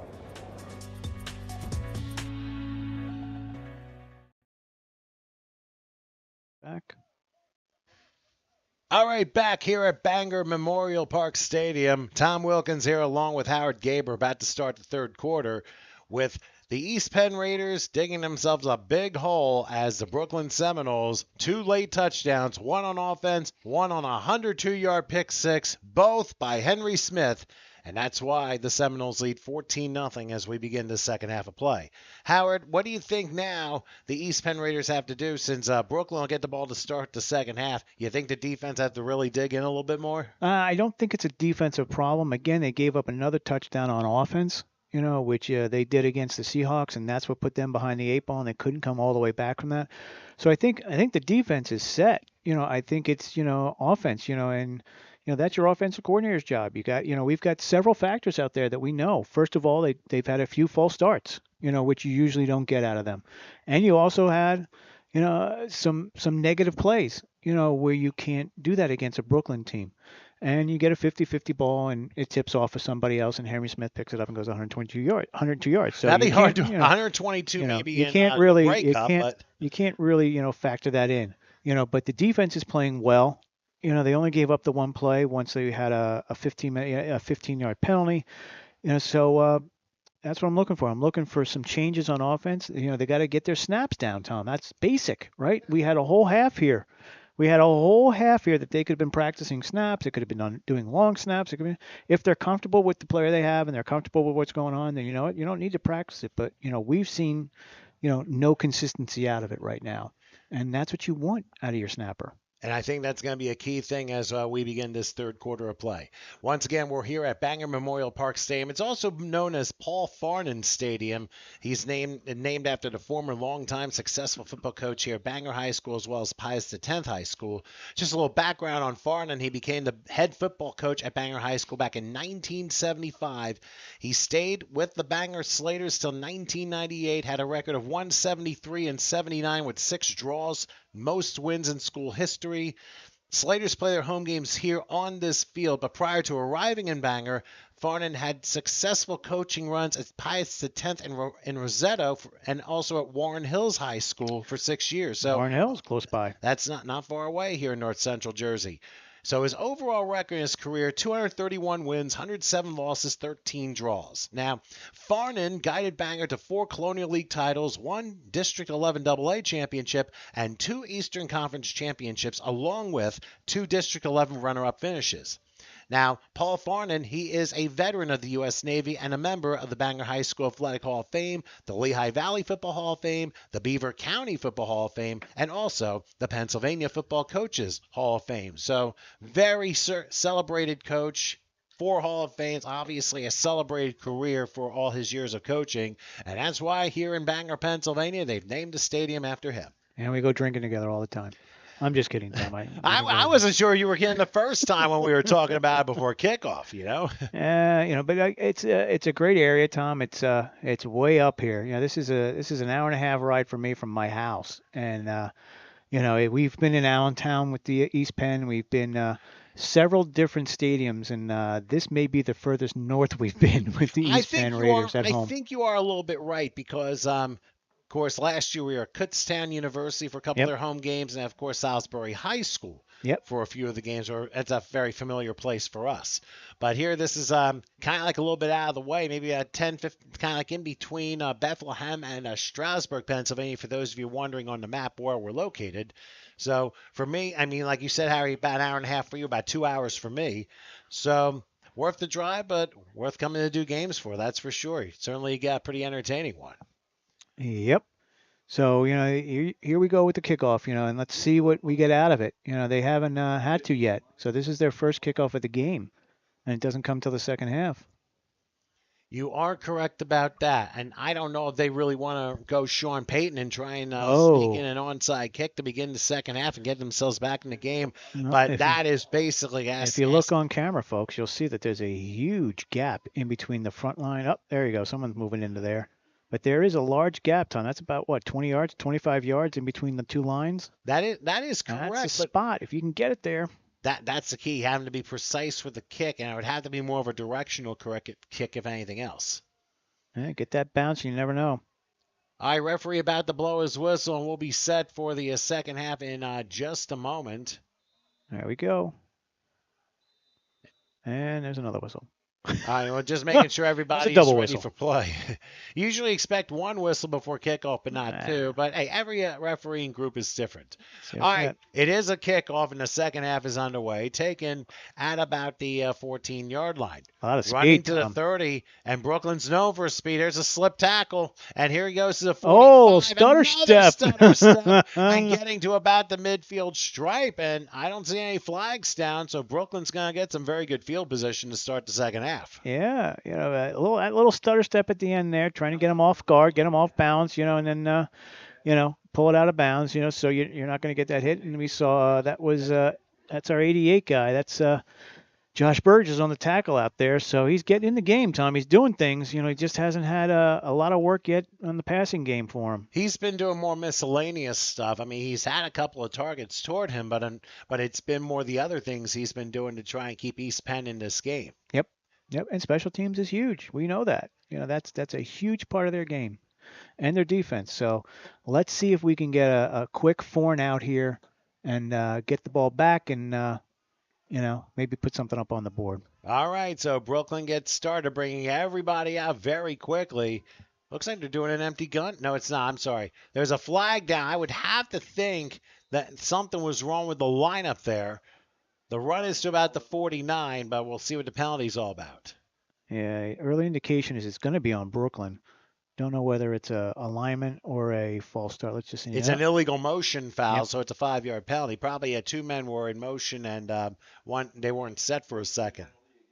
Right, and we don't know if they had enough on the line either. We'd have to look at the replay, but it's still 5 yards. Yeah, no, regardless, it's a 5-yard penalty, so we'll make it a first and 15 now. Back at their own 45-yard line. And let's see what Brooklyn decides to do here. Ball spot their own 45, first and 15 as G-block. That's Gerald Wilson. Looks over the defense. They're going to hand off up the middle. Down to about the 46-yard line. Matt Sheard on that tackle.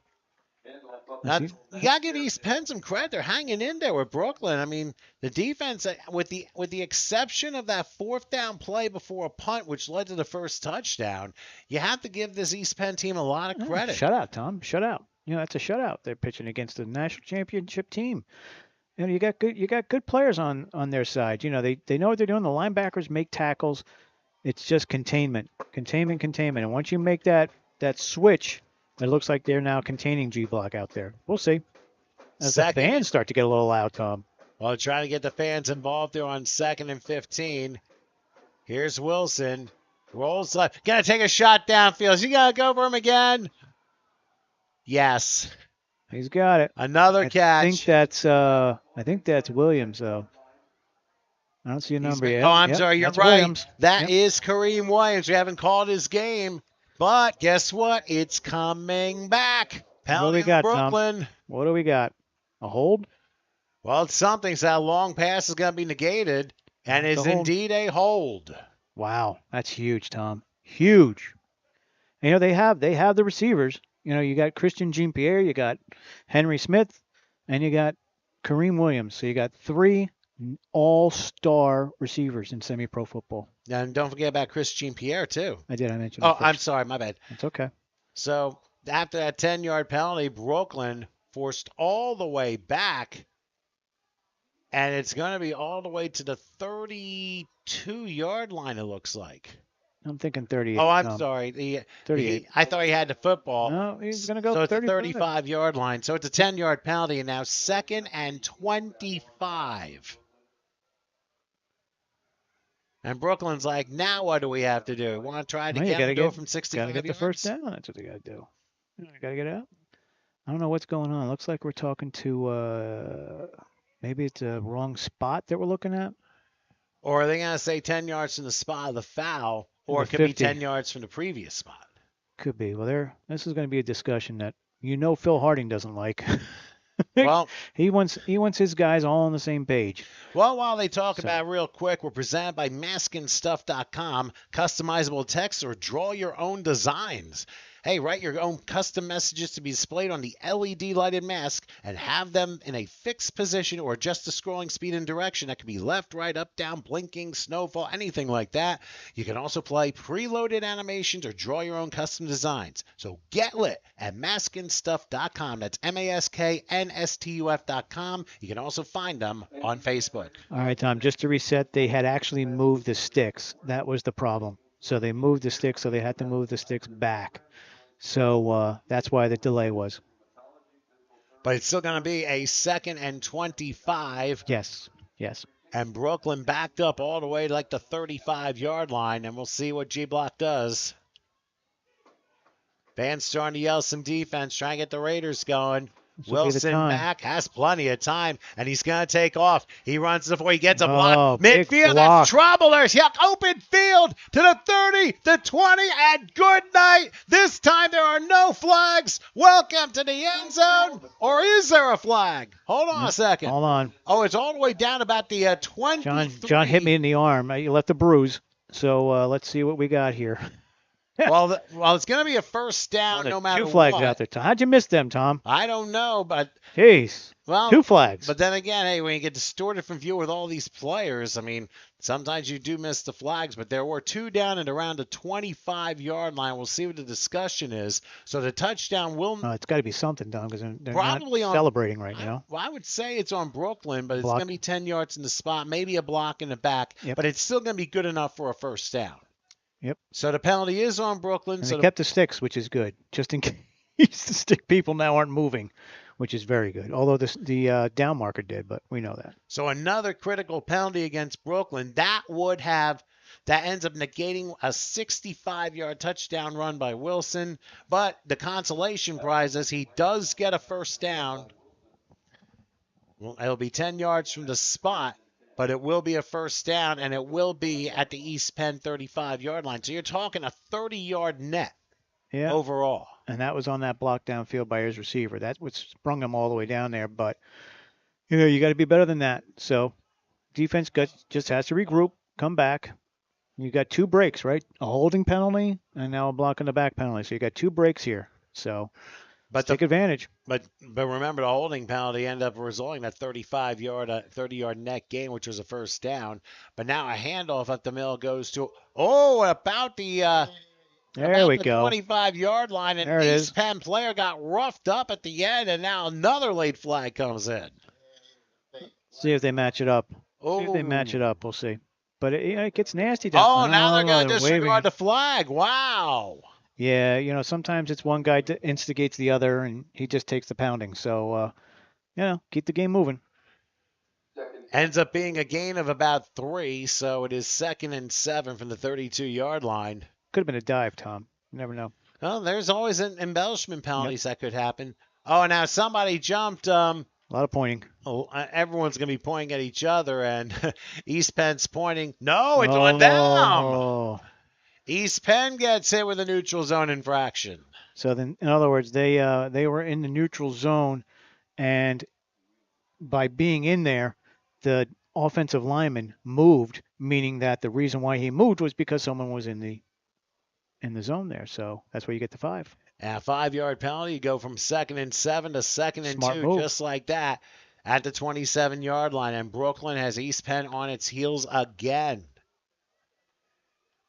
Inside. Here's again. a handoff and slipping through a hole, going past the 20. And I was going to say the ball came out, but it was a helmet that came out and rolled about 15 yards, and there was a flag at the end of that play. Yeah, that could be a face mask, Tom. That's what that could be, because that's why he ripped it off his head. So, again, you're right. They need to regroup. Maybe take a timeout. Maybe talk to each other. Maybe do something.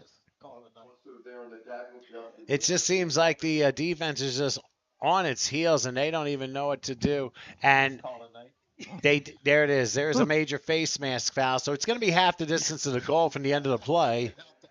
And the Raiders have been hit with at least another 10 yards. So it's 15, Tom. Well, it's but half the half distance in that case. You're right. It's going to be half the distance. So it's going to be at the 10. I would have to think 1st and goal probably. Yep, 1st and goal, Tom. It's just a cavalcade. This is what happens when you play Brooklyn.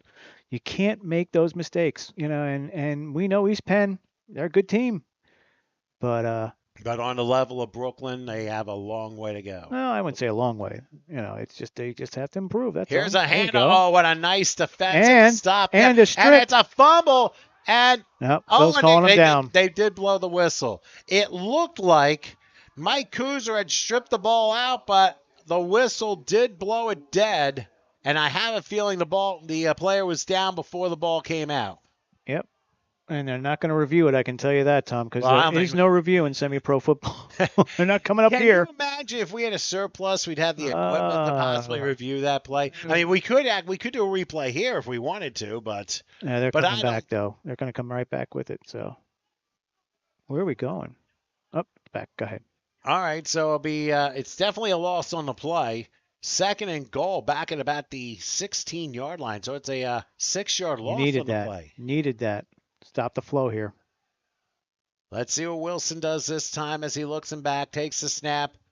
Gonna fire one, and there is a flag down. There looked to be a tug as the receiver heading to the end zone was probably held. That was Kareem Williams on that.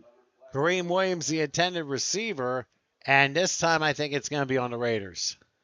Yeah, he might have got away with it. He might have got away from him, and he didn't want to give up the touchdown. So it is defensive holding, and that'll be a 5-yard penalty. I'm assuming it will be a 1st down, but that also means you go from goal to go to a 1st and 10. You don't see that very often. No, and it just frees them up again. Again, these are mistakes that you're going to watch film and you're going to correct. These are correctable. These are all correctable mistakes. We've seen a lot of them too, especially on this drive. Hustling off the field to avoid a 12-man penalty. Wilson back. Pump fakes and fires. There's a wide open man, and catching the ball in the back of the end zone is Chris Jean-Pierre Jr. out of Bowling Green. He welcomes himself to the end zone. He actually tapped the ball and was able to bring it down with both feet, just landing on the outer part, and it is another goal on behalf of the Brooklyn Seminoles. Yeah, he's open. Blown coverage. That's all it is blown coverage. Someone didn't pick him up. Happens. Well, there was a terrible time for that to happen. You go back to that defensive holding penalty. That really set them back there. But that's what we talked about, Tom. We talked about, you can't make mistakes against a Brooklyn team because they're going to take advantage of you. And as soon as you get on those roller skates, that's it. You're done. You're just going to get it. They will go for the 2-point conversion. And it looks like now a whistle blows and delay. There's going to be a delay of game, so the conversion's going to be from, I guess, the 7 or 8 yard line.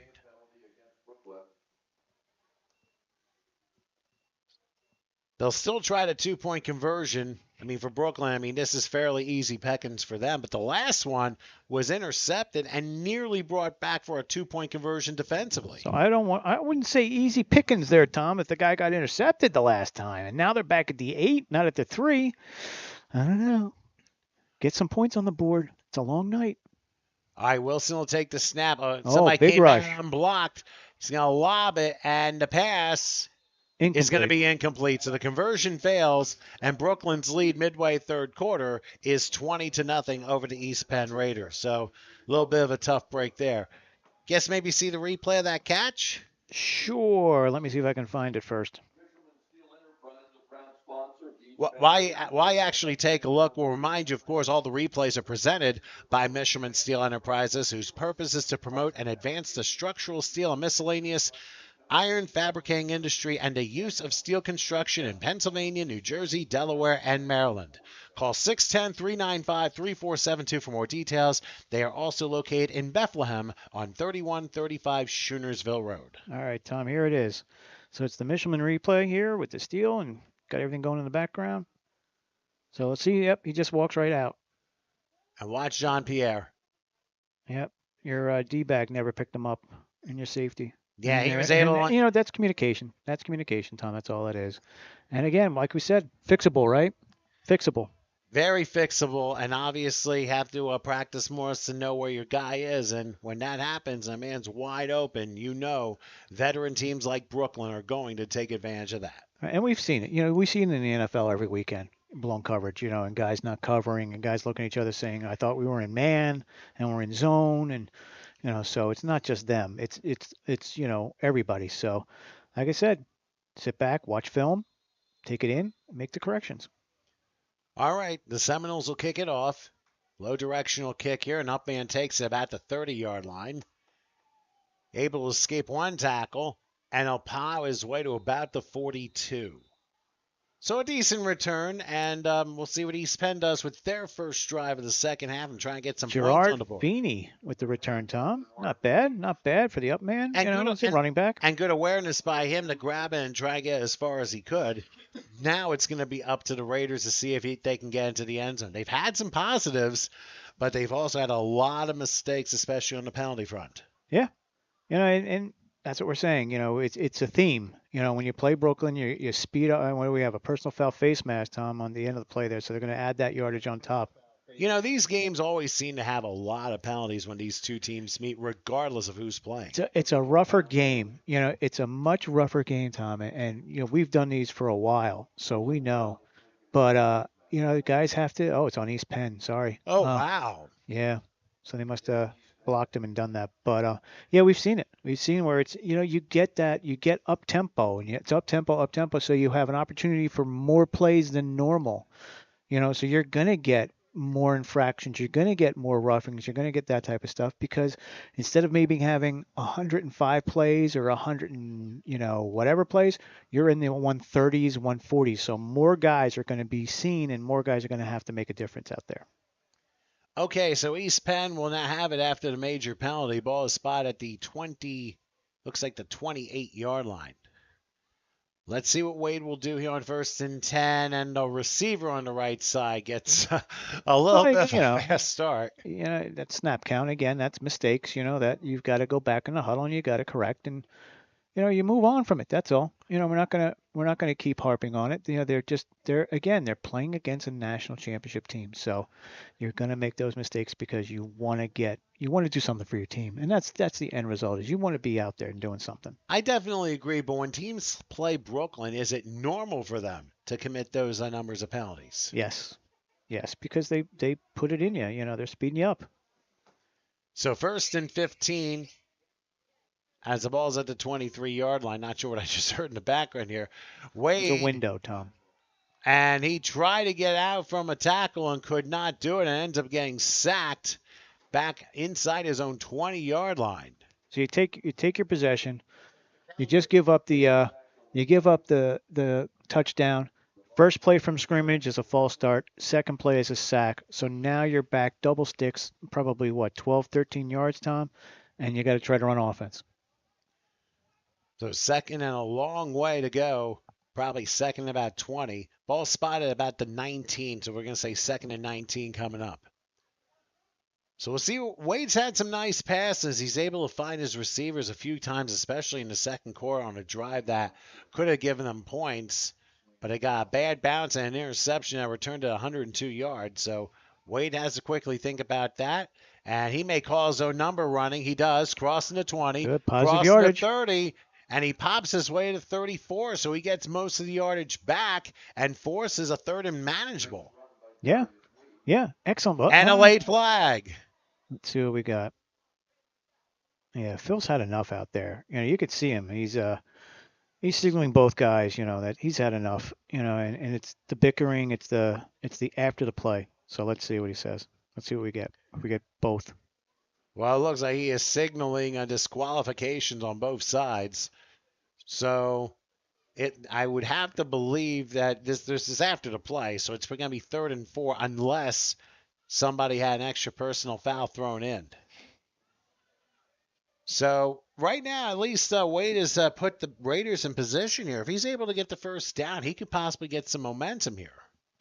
Yeah, you want to get at least a first down here, and we've seen the game. We've watched it the whole time here. It's a tough opportunity to play against Brooklyn for your first game, this season for East Penn. So. Now, I don't think they're ready to put the ball in the play yet. Near side. He's going to go over and talk to the delay. coach, so we're gonna wait a second.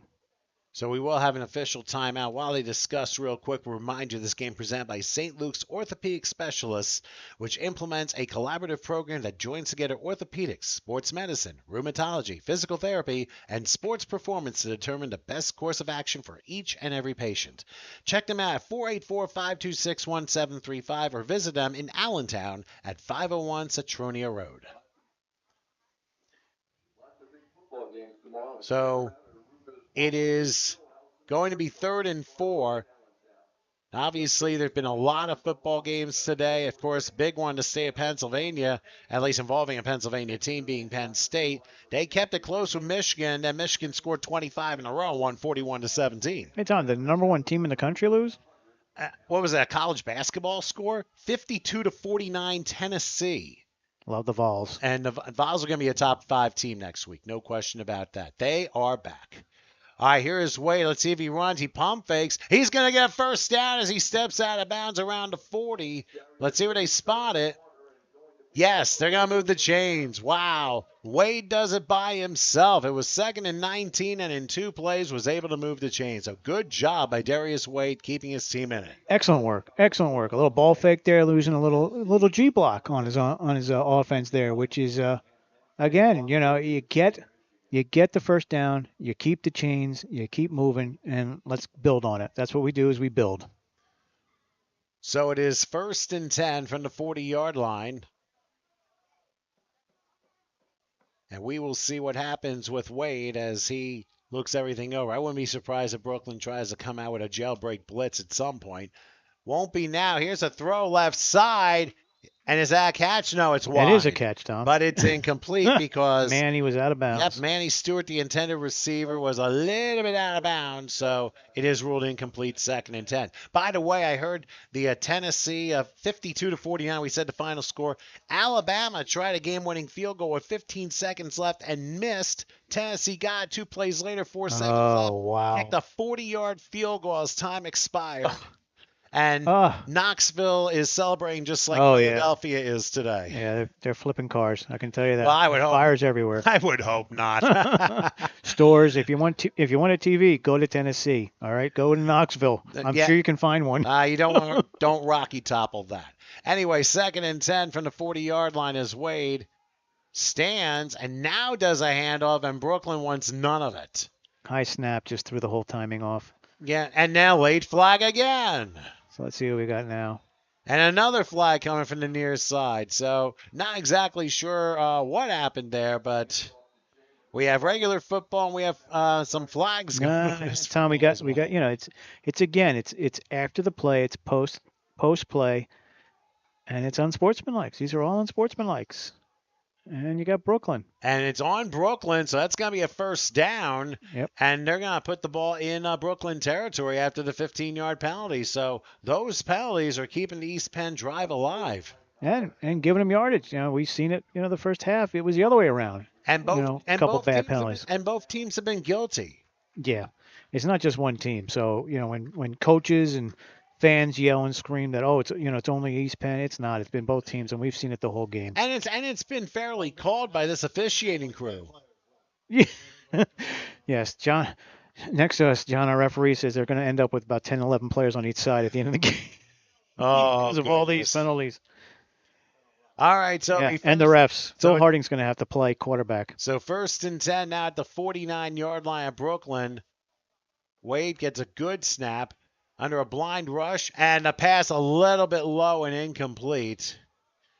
Try to go in the direction of I was going to say James Rousseau out of Westchester University. I was actually in Westchester doing a wedding shuttle for work this afternoon. There you go, Tom. Tom never stops, by the way. If you need him, he's located in South Jersey. He drives a limo. Just give him a number. Go friend him on Facebook like the other 4,000 people that have. And everyone complains about that, but don't worry, I'll answer your post. He does every night. I know he does. But anyway, 2nd and 10 for the 49-yard line. That was a nice idea of a play, but I think the pressure just got to Wade a little bit. Yeah, a little screen out there, see if you can get him in space and try and get some yardage out of it. So again, from the Brooklyn 49, 2nd and 10. Wade going to try and look to see if Brooklyn's going to bring everybody. And here they come again. There's a flag down as Wade's going to call his own number. 45 to the 40. 35 and out of bounds. We'll see what the penalty's all about. And that's going to be an offside from what we understand. The near side official is going to call offside against Brooklyn. So first down on the part of the East Penn Raiders. And the legs of Wade. Darius Wade using his legs out there. Smart moves. Smart move out there. You don't see anything open. Instead of throwing it, or trying to squeeze it in a box or get a 50-50 ball, take off, get the yardage that they give you, and maybe they're playing back because once that rush gets by you, you've got open yardage and open space. Give Wade 16 yards on that one. It's 1st and 10 now from the Brooklyn 33-yard line. Late in the third quarter. Let's see what Wade looks at. They're changing the formation this time. They're tripling the left side here, but it's still a 4-receiver set. We haven't seen very many modifications here, but here's Wade going to fire one. Ends up being a ground ball, incomplete. Josh Burgess, the intended receiver, but things didn't look very clean from the start there. No, he's coming back across to cut it up, once he gets that pass. And, there was a lot of defenders in between him and any type of yardage out there. But, like you said, they're mixing it up a little bit. Wade's going to work on things, and now is the time. You got 1:47 left in the third quarter, and you got the whole fourth quarter. You're down 20-0, so no reason why not to work on things. Well, it's very key, and obviously, if you want to beat the best, you've got to make sure you get everything down here. 2nd and 10 from the 33-yard line.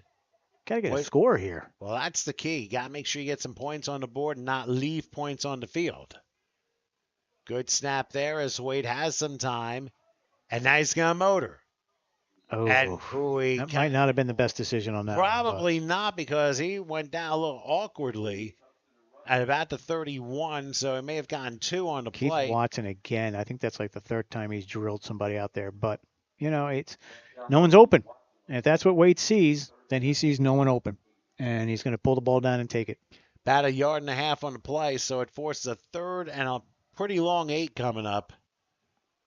And Tom, we haven't really seen him spread the ball around yet. There hasn't been a lot of passes out there. His receivers have been there. I can't imagine them being covered on every down. Well, you'd think you get people like Tyreek Smith involved. You look for the other receivers. Gonzalez and Burgess are the main 2. Manny. You got Manny out there every down. Let's also not forget about him.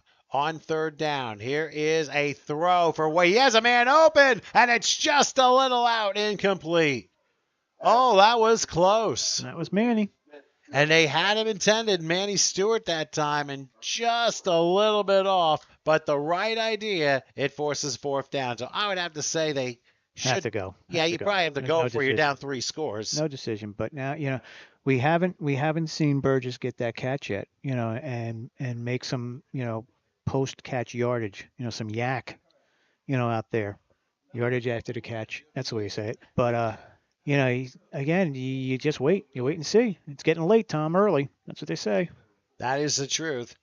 So 4th and 8 with the ball right outside the 32-yard line. Wait a high snap. They're not coming, but he's going to throw it the middle, and it's a little bit wide, incomplete.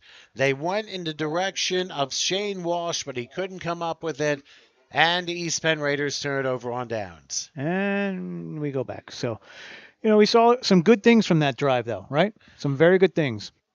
Give me some good things we saw, Tom. Well, definitely. I mean, you got to understand Darius Wade. His legs kept the drive going a number of times, also forcing a couple Brooklyn penalties as well. So composure. We saw East Penn turn around, keep their composure out there, take those penalties, and not get the second one where it, offsets it. And like you said, they also, use the legs. So hold on. Let me get our booth man. He said they're playing like Dallas. So, and the Eagles take on Tom. Who do you got? Eagles or Dallas? That's a very tough game tomorrow night. That's for sure. I mean, Philly's so amped up at the Phillies, they kind of forgot about the Cowboys-Eagles game, but now they can focus on that. I think the Eagles win a very close one, but I expect them more to be like 19-17. But Dallas, remember, plays well, Lincoln Financial, so don't discount be a good one. them. Here's a throw, and a pass wide open to about the 45, midfield, still running. Got tucked in behind the linebackers. Goes 30, goes 20, goes 10, goes home again. And looking the field to see if there are any flags. There are not. I think he's run to the Octoberfest, it looks like. And maybe he has to go to the bathroom, because that's the only thing back there. That's also possible, but he's welcomed himself into the end zone yet again. So one play, 68 yards that time, and it is John Morrison, the veteran running back, who took the screen pass, and away he went. And Brooklyn continues to add on here in Bangor Stadium. Yeah. It's getting to that point though, Tom. You gotta make some changes. You gotta get some players in. Oh, looks like someone else is being escorted down the sideline. Oh my gosh, Tom. This is just Well, sometimes you have a football game and a comedy club to follow. Yeah, there's a. Oh. And now, this is odd. Yeah, I think it's the guy with the stick, maybe. I don't know, but this is a different field here than in Brooklyn. Brooklyn's a much tighter sideline. You're right up against the field. I mean, we've been there. You've seen it. Yes, there's very little room on the sideline. So you get a lot of chatter. You get a lot of people on the sideline. You get wives out there. You get friends. You get a lot of chatter coming up from the sideline. And sometimes people think it's the players, and sometimes people think it's not. But whoever it is, whoever was over there, we're saying he's very angry. So. Well, needless to say, I mean, you'd have to figure that. That was a very good play, but it just seems like the swagger overflows and just gets him into trouble sometimes. Tom, I think we've reached the end. They what? No. I think the referees have reached the end of their rope here with all this, because they are walking off the field, Tom. I'm shocked to see this, but I think the fact that these teams have been doing a lot of penalties since like midway, late second quarter, and this over explodes in the third quarter with tons of penalties, and they have threatened to walk off the field, which and we don't know, Tom. We don't know. Not sure about. We don't know if he told them, guys, one more and we're done, or we've given you enough rope. We've seen this. If this continues, we're not going to continue reffing this game. And they could say that. And like we said at the beginning, they are in control of this game. It's not an off official. It is the head referee. He can end it. He can keep it going. He can talk to his guys, and he can say, "What do you think, guys? Do you want to keep going or not?" Well, let's consider this. This game has become 26-0. It has kind of gone out of hand. But remember, we've had games cut short because of of innocuous misbehavior that has gone on, whether it Yes, be one we've seen side or that. the other. We've I seen mean, that. We've we've seen seen all that out in brawls. championship games. Yeah, but the referees have control. He has the control out there, whether he wants to continue or not. It's only 9 o'clock, Tom. It's not like it's running late or the other team didn't show up on time. It's running at a pretty good spot here, but like I said, he might have gone over there prior to this and told them, guys, that's it. One more incident, we're done. And And then when what it happens? happens, They end the game, it's or over. Yep, it's over because they're getting paid the same as everybody else, and this is not going to look good on the officials. Not going to look good on the league. But like I said, once they've had it, Tom, it's over. They don't come back from this. wow. Yeah. Well, they've gotten some law enforcement into the field, and Yeah, especially on Octoberfest night. You don't want to have that. You don't want to have a brawl happening out there. You got fireworks, you got kids here, you got face painting, you got DJs, you got everything going on here, and you're going to have an all-out brawl on the field. wow. They don't need that. Well, it turns out that both teams are given their obligatory handshakes, and We're going to call it a final, Tom. And unfortunately, the game gets called with 12 and a half seconds left in the third quarter. So, Howard, unfortunately, your final thoughts.